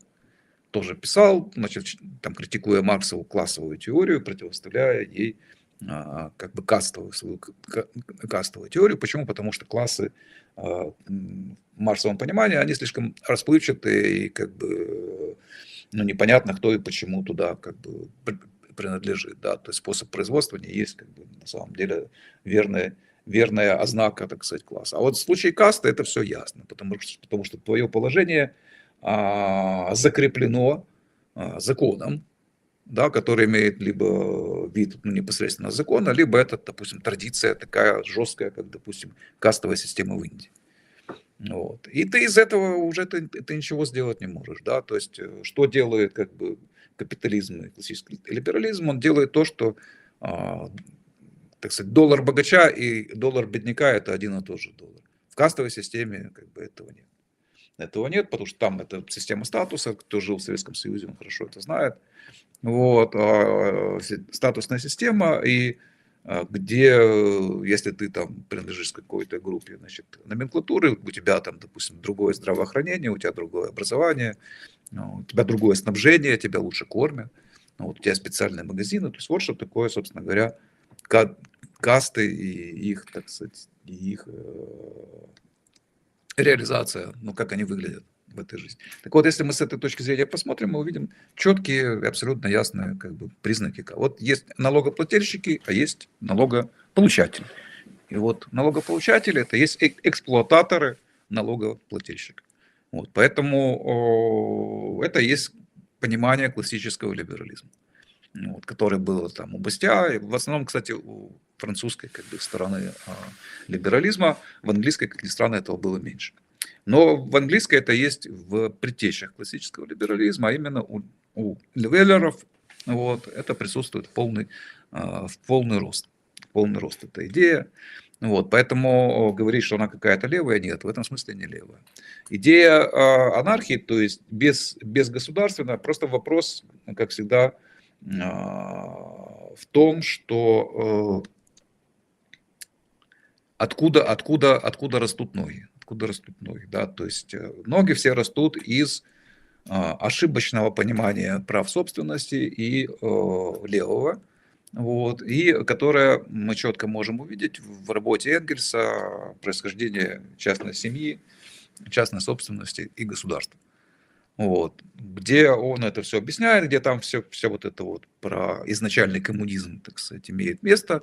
Вот, и откуда, и, собственно говоря, ну, понятно, это было еще сформулировано до Энгельса, это старая добрая идея, во многих христианских ересях она имеет место, да, что все общее должно быть, никакой частной собственности и так далее. Вот. Откуда идет, собственно говоря, идея левого анархизма, что там государство это классовое зло богатых людей. Вот тема как бы анархизма левого классического. Ну вот, поэтому надо уничтожить, значит, это государство, и тогда мы вернемся обратно к первобытному коммунизму. Но если мы знаем, что никакого первобытного коммунизма не было, если мы знаем, что частную собственность отменить нельзя, она все равно будет, но только будет в других формах, в другом виде, как в Советском Союзе. Вот. А если мы знаем, что как бы государство не есть как бы слуга буржуазии там, или любых других там богатых людей, а это есть самостоятельная сущность, а просто эти люди там около того, потому что около этого государства, потому что оно делает их богатыми, оно им позволяет, так сказать, они ему служат, вернее, те, кто служит этому государству, становятся богатыми, у нас получается другой анархизм. Вот. У нас получается анархизм, вот тот самый правый анархизм, который говорит о том, что да, государство это зло, но оно не порождено богатыми ради своих интересов. Ну вот, оно зло просто потому, что оно зло, просто потому, что оно грабит. Вот, порождено оно исторически как бы, войной и так далее, и так далее, и так далее. Вот. И это две разные идеи. И та, и другая утверждают, что государство это зло, но по разным причинам. Поэтому я бы даже не употреблял один и тот же термин в отношении них. То есть, ну, если бы был какой-то заменитель этого дела, там предлагались разные варианты, вот, тоже, но пока они не прижились, да, то есть отмежевываться желательно, конечно, от этого левого анархизма, потому что это разные по своим предпосылкам и по своим выводам как бы течения мысли. Вот. Да, тут в чате, кстати, пришли и говорят, что у нас, оказывается, критикуют не только слева. Нам говорят, что Вы считаете, что сарказм в сторону Трампа выглядит оправданным? Вы, наверное, по Байдену скучаете. Тут у нас оказывается, тут страшно даже это. Не так страшен Трамп, как трамписты, парохоботы, селеботы и люди, которые фанатично почему-то Ну да, болеют это за своих я не политических болельщик, лидеров. я не Да. болельщик, да, я оцениваю всех критически. Вот, Трамп такой же человек, как и все мы, и его взгляды более-менее мне понятны. К либертарианству они отношения имеют очень, так сказать, отдаленные. Вот. Но в силу исторических вот обстоятельств он делает сейчас очень много всяких полезных вещей.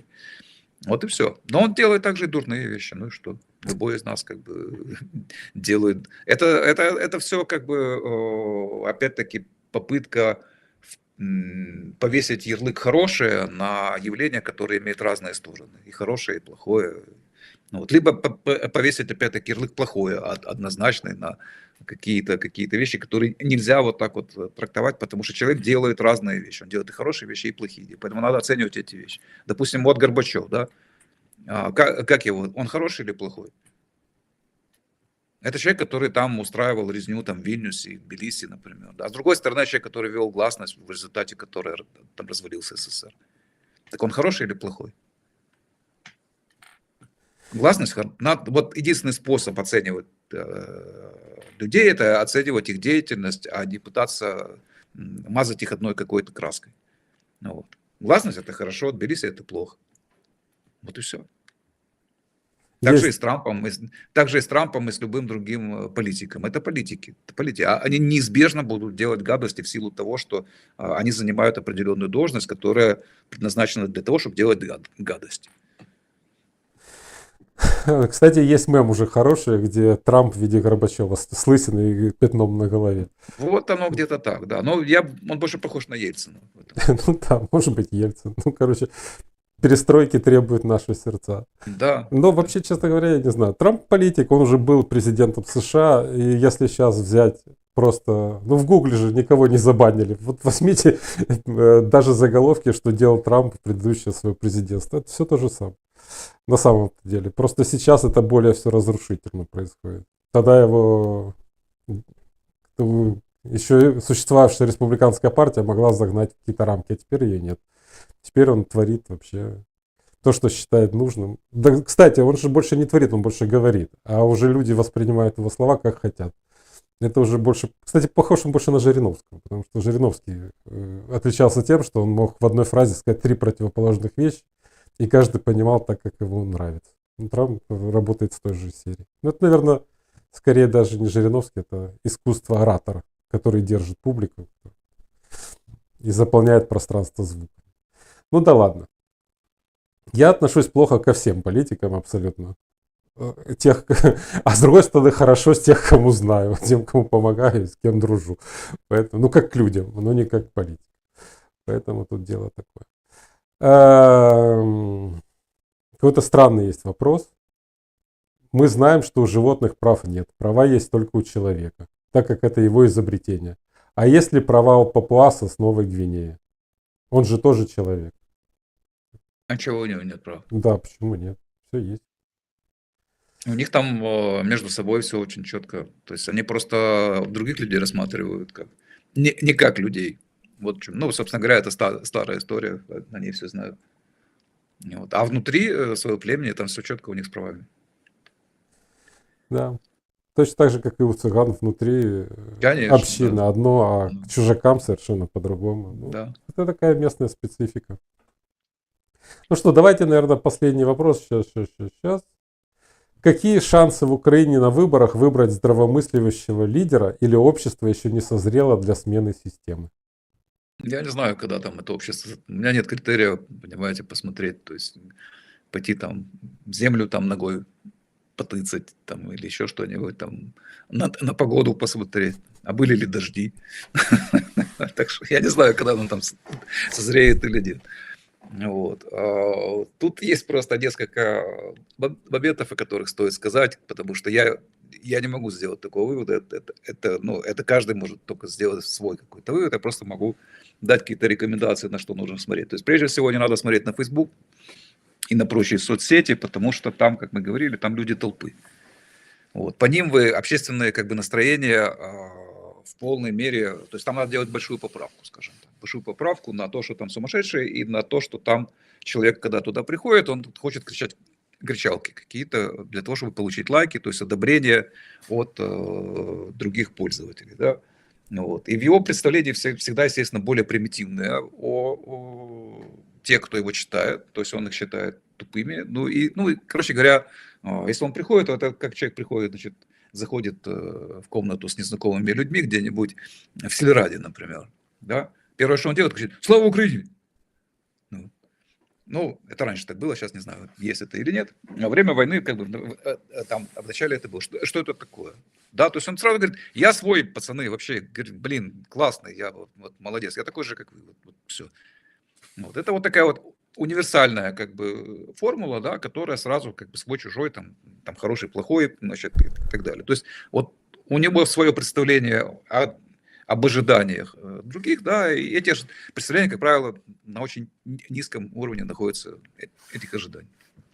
Поэтому то, что он говорит в Фейсбуке, то, что он кричит, когда он находится в толпе, вот, как правило, он это все, придя домой, потом думает: блин, что это было? Вот. То есть это не соответствует тому, что он думает на самом деле. И плюс много людей, которые, к счастью, этими всеми хренями вообще не пользуются. Вот. И узнать их настроение мы вот так вот просто анализируя соцсети не можем. Только по каким-то косвенным там разговорам. Вот там разговоры в магазинах, там в транспорте, там где угодно, да, вот они могут дать какое-то представление. Если вы этим занимаетесь, скажем, в течение месяца, значит, по несколько часов в день, тогда вы примерно будете себе представлять, значит, какие настроения и так далее. А так, в целом, если вот судить по внешним вот этим признакам, то, конечно, общество сильно потупело, но оно и непонятно, потому что война. Вот, страх, значит, истерия и все вот это вот, оно, конечно, умственные там способности там развивает слабо. Вот, у людей, которые непосредственно с этим дело не имеют. Если сидишь тут, ты, как правило, больше переживаешь. Но это то, что было знакомо всем на Майдане, да, то есть, когда человек выходит на Майдан, у него там все хорошо, там, ну, лезут какие-то менты, там, он в них покидает камни, там, и так далее. А когда, допустим, сидит его родственник и читает, значит, там, сообщения в средствах массовой информации, в сети, что там происходит, у него, конечно, совершенно другое дикое представление, он страшно переживает, он волнуется.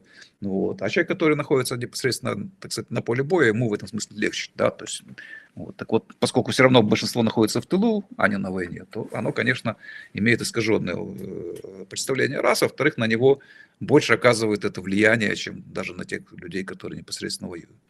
Вот, потому что он фантазирует там себе, значит, переживает и так далее, и так далее, и так далее. Ну, отсюда, конечно, как бы ждать какого-то анализа серьезного и прочих качеств, которые нужны, вот, для того, чтобы мы могли сказать, что общество созрело, ну, трудно в такой ситуации ждать. Так что я думаю, что могут быть сюрпризы. Да? Сюрпризы всегда украинцы преподносят в самые неожиданные моменты.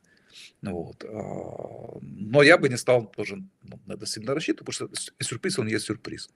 Вот. На него рассчитывать нельзя. То есть ты не знаешь, будет он или нет.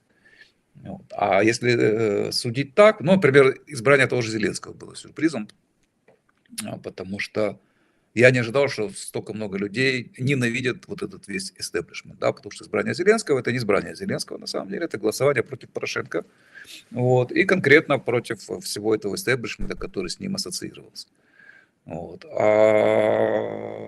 То есть такой успех – это, ну, вот именно вот такого рода сигнал. Но опять-таки никаких признаков такой масштабной ненависти к истеблишменту тогда бы не было, да, то есть для меня это было, то есть я думал, да, что Зеленский победит, вот, но я не думал, что с таким, значит, большим отрывом. Вот. Тем не менее, получился вот такой вот колоссальный разрыв. Вот. Сейчас что-то такое, кстати, тогда тоже Порошенко все зачистил, то есть он вроде как все контролировал, точно так же, как сейчас и Зеленский, да, то есть ему кажется, что он все контролирует, он все зачистил, ведь Зеленский же вылез не из политической области, Вот. Он не было ж никакой партии перед этим, да, он не занимался политикой. То есть это вот как черт из табакерки. Да, раз, хоп, и все. Вот. Что они могут сделать? Они могут зачистить только политическую область. Она пребывает в защищенном состоянии практически с времен Януковича. Ну, то есть там ничего нет. Все, что там пытается вырасти, его немедленно давят, уничтожают, значит, и так далее. Но вот все равно случаются вот такие казусы. Да? То есть все равно случаются такие казусы, потому что люди могут попасть туда не из политической области. То есть не имея никакой партии, не имея никакой публичной такой деятельности.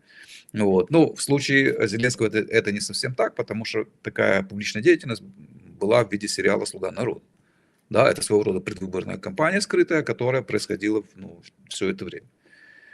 Вот. Но это можно сделать только один раз. Это можно сделать только один. Это хорошо сработало. Вот. Но это можно сделать только один раз. И то, я думаю, что они потом уже это поняли, что это вот такой инструмент, и его надо использовать. Я думаю, что это не планировалось с самого начала, вот такой хитрый ход. Это уже потом, получив такой инструмент, и они вдруг осознали, что вот его можно так использовать, и это действительно было гениальное совершенно решение, которое им помогло. А сейчас я таких решений не вижу. Может быть, что-то будет, я не знаю. Может быть, что-то будет. Может, опять что-то выскочит, чего мы не знаем. Да. Там к предыдущему вопросу еще задают вопрос, есть ли права у ребенка. Ребенок находится под опекой. Вот человек, который находится под опекой, как у него с правами? То есть у него, безусловно, есть неотъемлемое право на его жизнь, там, к примеру, да, и поэтому родитель его убить не может. Вот. Но все остальное, поскольку он... А почему он находится под опекой? Потому что он как бы не правоспособен. А почему? Потому что он еще тупой. Вот. То есть он маленький, он еще не понимает, его надо... Ну, то есть все детство это как бы... Есть прежде всего вот обучение разного рода социальным практикам и пониманию того, что происходит в обществе. Вот. Это быстро не дается. Вот. Для этого нужно время. Вот пока он... Потому что если такого ребенка выпустить в социум и дать ему те же возможности, что и взрослому, он там наломает дров. Да? То есть это вот то, что происходит с разного рода социопатами. Потому что там разные там психопаты и прочего такого рода люди, это есть, по сути, дети. То есть которые не умеют вот это вот жить с другими людьми, находить с ними взаимопонимание. Вот. Поэтому дать ему, допустим, водительские права ребенку в 6 лет, наверное, как-то преждевременно, правда? Вот. То есть посади его за машину, ну, значит, вот это будут вам последствия, да?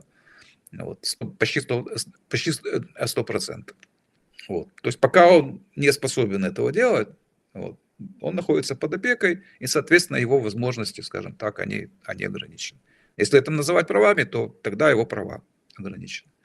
Но его, так сказать, право на жизнь, то есть его самопринадлежность, у него, конечно, никто отнять не может, потому что это есть природа человека, и, соответственно, как бы тот, кто идет против такой природы, он преступник. Вот и все. Ну и продолжая тему права, тут у нас, это наш задает вопрос спонсор канала, нужно уже отвечать. Дикарь, даже если у них свои традиции с нашей точки зрения, правосубъектен или правосубъектен тот человек, который является носителем права в нашем понимании? Смотря о чем идет речь. То есть Ну дело в да, том, это такой что абстрактный достаточно вопрос. он, конечно, ну, в любом случае, любой человек, ну, что такое правосубъектен? То есть может ли он что-то делать в рамках некой системы права? Вот что такое правосубъектность, да, потому что есть разные вещи, есть, допустим, вот там мы говорим, там естественное право. То есть почему оно существует? Потому что у людей есть своя природа, как у всех вещей как бы в этом мире, у них есть определенные свойства, которые делают их именно такими, какие они есть, да, то есть вот есть камень, да, вот у него вот он там либо базальт, либо имеет какую-то другую природу там и так далее, но мы можем их каким-то образом вот описать и сказать, что именно вот это делает его, скажем, таким камнем, а это делает его таким камнем, а это делает его сяким камнем. Вот с человеком та же самая фигня. Вот у всех людей есть, поскольку он существует, значит, ну, мы прежде всего давайте тогда разберемся, какие признаки мы будем брать, какие признаки нам важны. Его биология нет, его там психическая жизнь, там какая-то внутренняя, да, там душевная и так далее. Ну, очень мало на самом деле, да, но в какой-то степени, да. Прежде всего, что нас волнует, как именно существ, которые живут в обществе, и только в нем мы можем выжить, вот, это то, как он, что в нем есть такого, что делает его человеком относительно всего остального общества. Да? Вот это и есть, собственно говоря, вот то природное право, там, естественное право, как его называют. Я бы действительно говорил природное, потому что если мы говорим природа человека, то тогда и природное право. Вот. Которая ему присуща просто как человеку. И все это сводится в итоге к самопринадлежности. У дикаря есть самопринадлежность? Есть, безусловно. Но он существует в своей системе своего права. То есть мы говорим, что человек есть там, животное социальное, вот, которое, наверное, нам не сильно понравится. В рамках своей системы права он вполне правосубъектен, безусловно. Вот. В рамках нашей системы он не вполне правосубъектен, потому что в нашей системе, как минимум, там нельзя есть значит, других людей. Вне зависимости от того, там, победил ли ты его в честном бою, там, значит, или еще как-нибудь. Да? Вот. Этого делать нельзя. Вот. Нельзя делать, возможно, и других вещей, там, каких-то, которые они делают, а мы нет. Вот. То есть в нашей системе права он не будет правосубъектен, хотя наша природа и его природа одна и та же. Вот. Просто его система права, она пребывает пока что в таком состоянии. Его общество, скажем так. Да? То есть его отношения между людьми в этом обществе и их отношения с людьми, которые в это конкретное племя, например, не входят. Потому что своих они тоже там не едят особенно. Да, они едят только там тех, кого отловят. Вот. Но это, как правило, там люди из другого племени будут. Вот. А они, в принципе, их за людей-то и не считают. Да? То есть почему? Потому что они им не родственники. Но это как бы, это то, что я вот объяснял по поводу вот обычного права, как оно работает. Оно имеет членский принцип. Членский принцип, в отличие от, там, от государственного права и от права в понимании современном, которое универсально, то есть которое охватывает всех людей без исключения. Вот. Там право государственное охватывает людей на своей территории, а понимание права вот универсальное, которое существует у правоведов уже давно, да, оно относится ко всем людям, без исключения. И это на самом деле началось еще во времена Древнего Рима. Такое понимание, когда был преодолен барьер, вот этот вот членский в обычном праве, вот, в котором людьми считаются только те, кто принадлежит к нашей вот этой группе. На всех остальных право не распространяется. Вот. И с этим связана куча вот разных там вопросов, проблем. Например, традиция гостеприимства, она связана именно с этим. Вот. Потому что хозяин отвечает за гостя, прежде всего. Хозяин, его функция, если он пригласил человека не из нашего племени, не из нашего аула, там, не из нашей деревни, вот, он несет ответственность за все, что сделает этот гость. Да? И, соответственно, с этим уже связано все остальное, включая там хлебосольство определенное, да, то есть вот гостя там надо там еще как-то хорошо так почтить, да, чтобы он там не натворил чего лишнего, поскольку в этом случае как бы будет отвечать за его действия хозяин. Вот, поскольку гость чужак, да, то есть у него нет никаких родственников здесь, там, то есть он не входит в эту систему сложную правоотношений, вот, то к нему и особое всегда отношение, да, то есть к нему вот есть как бы человек, который за ним стоит. То есть этот гость своего рода ребенок, он тоже не правоспособен в рамках своего статуса гостя, вот, будучи, так сказать, в другом племени, например, в качестве гостя. Он там ничего делать не может. Вот. Если он там надумает, например, жениться, там будут особые процедуры. Вот. Если вот будет какая-то судебное там разбирательство между двумя племенами, там тоже будут особые процедуры. Такие как суд, к примеру, справедливости, где будет по одному, по два, по три, там неважно. Но от каждой стороны будет свое количество судей. Вот, и они будут решать совместно как бы, дело, которое им надо рассмотреть. Да? То есть есть механизмы такого взаимодействия. Отсюда и всякие вот эти договоренности о союзах межплеменных и так далее, для того, чтобы вот эти барьеры, которые накладывает обычное право на человеческую деятельность, каким-то образом отодвинуть, решить и так далее. Та же самая история с нашим предполагаемым там людоедом. Ну, вот, то есть в рамках своего племени он правоспособен, попадая к нам, он, конечно же, не может делать то, потому что у нас слишком большое отличие в наших правовых системах в ключевых каких-то моментах, которые для нас важны. Если бы его не было, если бы это были люди из других правовых систем, но которые в базе своей не отличаются, тогда бы этой проблемы не было. Да? То есть берем там кого угодно практически сейчас, вот, и нам не нужно отдельной процедуры там, гостеприимства и опеки, и надзора вот, над человеком, который приедет к нам из Соединенных Штатов, там, или даже там, допустим, там, даже там с какого-то Бангладеша, там, или пусть там с Японии, с Китая, потому что базовые представления сейчас у всех одинаковые. Всех одинаковые, и этого не нужно. А, допустим, есть редкие исключения в виде там папуасов, которые еще пока к этому не дошли. Поэтому в нашем праве он будет находиться под опекой своего рода, вот, поскольку он не совсем понимает, что происходит. Ну вот, и за ним нужен глаз да глаз. Подскажите про формирование самопроизвольных порядков, что почитать? Именно про формирование, понимаете, в чем дело, что литературы как таковой на эту тему мало. Вот. Ну, почитайте Хайека, как минимум две работы. Это «Пагубная самонадеянность» и «Право, законодательство и свобода». Вот. Можно почитать что-нибудь из... Ну, там есть определенные, так сказать, опасности. Ну, вот, например, есть хорошая книжка «Закон без права» или «Право без закона». Короче, она есть переведена, забыл я все время забываю автора этой книги. Она, как называется по-английски, по-моему, «Order without law», если мне память не изменяет, может быть, наоборот. Потому что эти понятия все путают. Вот, где просто человек описывает там, значит, свои какие-то вот эксперименты, которые проведены на натурные испытания своего рода, вот, там теоремы Коуза, которые проведены на примере, значит, американских фермеров в Калифорнии. Вот. И там как раз хорошо видно, как обычное право никуда не исчезло, и как фермеры руководствуются этим обычным правом в своей деятельности, игнорируя государственные законы, даже в том случае, когда они вроде бы отдают им больше возможностей для решения своих конфликтных каких-то ситуаций, чем, условно говоря, традиция или обычное право. Вот в этой книжке, ну, это хорошо видно. То есть, значит, что еще?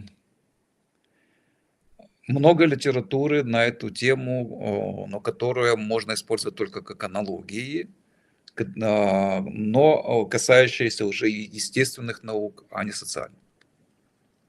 Вот. Еще есть книжка, ну, если вы любите теорию игр, то есть книжка, которая с простым хорошим названием «What the fuck?», вот, где, значит, Лисон, значит, автор этой книжки, где он описывает вот такого рода ситуации, которые кажутся странными, нерациональными, ну, к примеру, как испытание огнем при, значит, выяснении истины в каноническом праве там, в средние века. То есть вещи, которые нам кажутся дикими и нерациональными, на самом деле имеют рациональную подоплеку, и он ее как бы вскрывает, тем самым показывая, как формируется спонтанный порядок. Но там значительную часть этой книги занимают разного рода упражнения в теории игр. То есть, если вы их любите, то как бы вот еще одна книжка, которую можно на эту тему почитать. Вот. Естественно, научные работы, они будут касаться в основном биологии, и в основном будут касаться эволюции, но также могут быть работы по органической химии, например, но ссылаться на такого рода уже механизмы можно только как на аналогию, понятное дело. Вот, поскольку они более просты, но зато и более наглядны.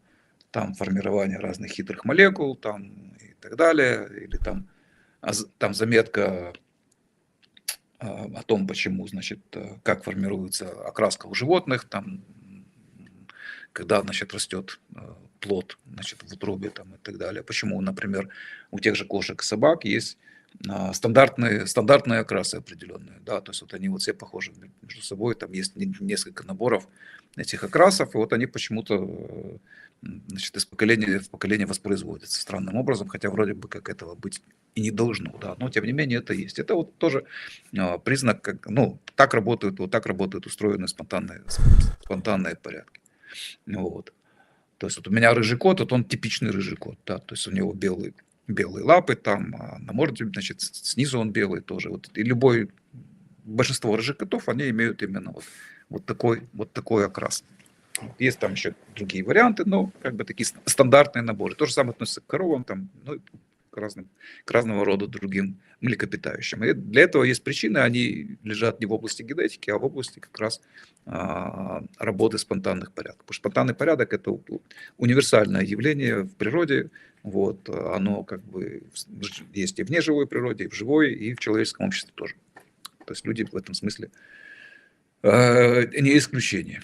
То есть вот, ну, примерно вот такой вот круг. То есть я конкретные работы вам назвать не могу, но если вы поищете, то в естественных науках, я думаю, их даже будет больше, чем в социальных, потому что там эта идея, она, когда Хайеку дали Нобелевскую премию, она была популярна, то есть там начали все об этом говорить.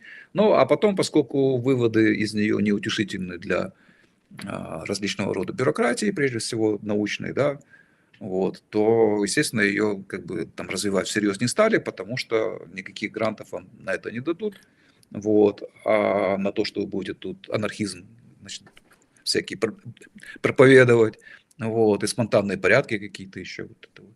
Вот поэтому сейчас, например, таких работ нет. И уже довольно давно. Хотя, как общее место, оно фигурирует в риторике, допустим, либертарианцев, там, консерваторов некоторых, классических либералов, вот, ну и даже там различного рода людей из левого лагеря, которые, ну, еще не утратили как бы разум, они тоже, значит, ссылаются на это, например, когда идет разговор о вмешательстве государств в дела иностранных государств, прежде всего там в Африке в какой-нибудь, когда приходит белый человек, начинает учить их, значит, тому, как им надо жить, как им надо там пасти свиней, там, и так далее, и так далее, и так далее. А все оказывается немножко не так, как он себе думал. Потому что он не учел, вот опять-таки, работу этих спонтанных порядков и того, как оно будет здесь в данных конкретных условиях на самом деле. Ну что, книга «Порядок без права. Как соседи улаживают споры», да? Да. Роберта Элликсона. Элликсона, да. Так что, ну мы уже упоминали эту книгу, по-моему, несколько раз, и даже ссылку давали. Ну ничего, еще раз. В описании напишем, как называется, чтобы... Ну, мы сегодня вообще ушли уже больше 2 часов разговаривать, да. Поэтому, наверное, нужно сворачиваться. Хотя можно продолжать до бесконечности, но уж извиняйте, время все-таки... Все-таки мы будем заканчивать, как это нам не трудно. Большое спасибо, Владимир. Спасибо, кто нас смотрел. И подписывайтесь на наш канал, если не подписались. Потому что если с такими же темпами, то нам еще 140 лет понадобится, чтобы было 1 миллион подписчиков. Так что давайте ускоряться, чтобы не ждать эти 140 лет. Все, всем спасибо и до встречи с Владимиром через неделю. Да, до свидания. До свидания.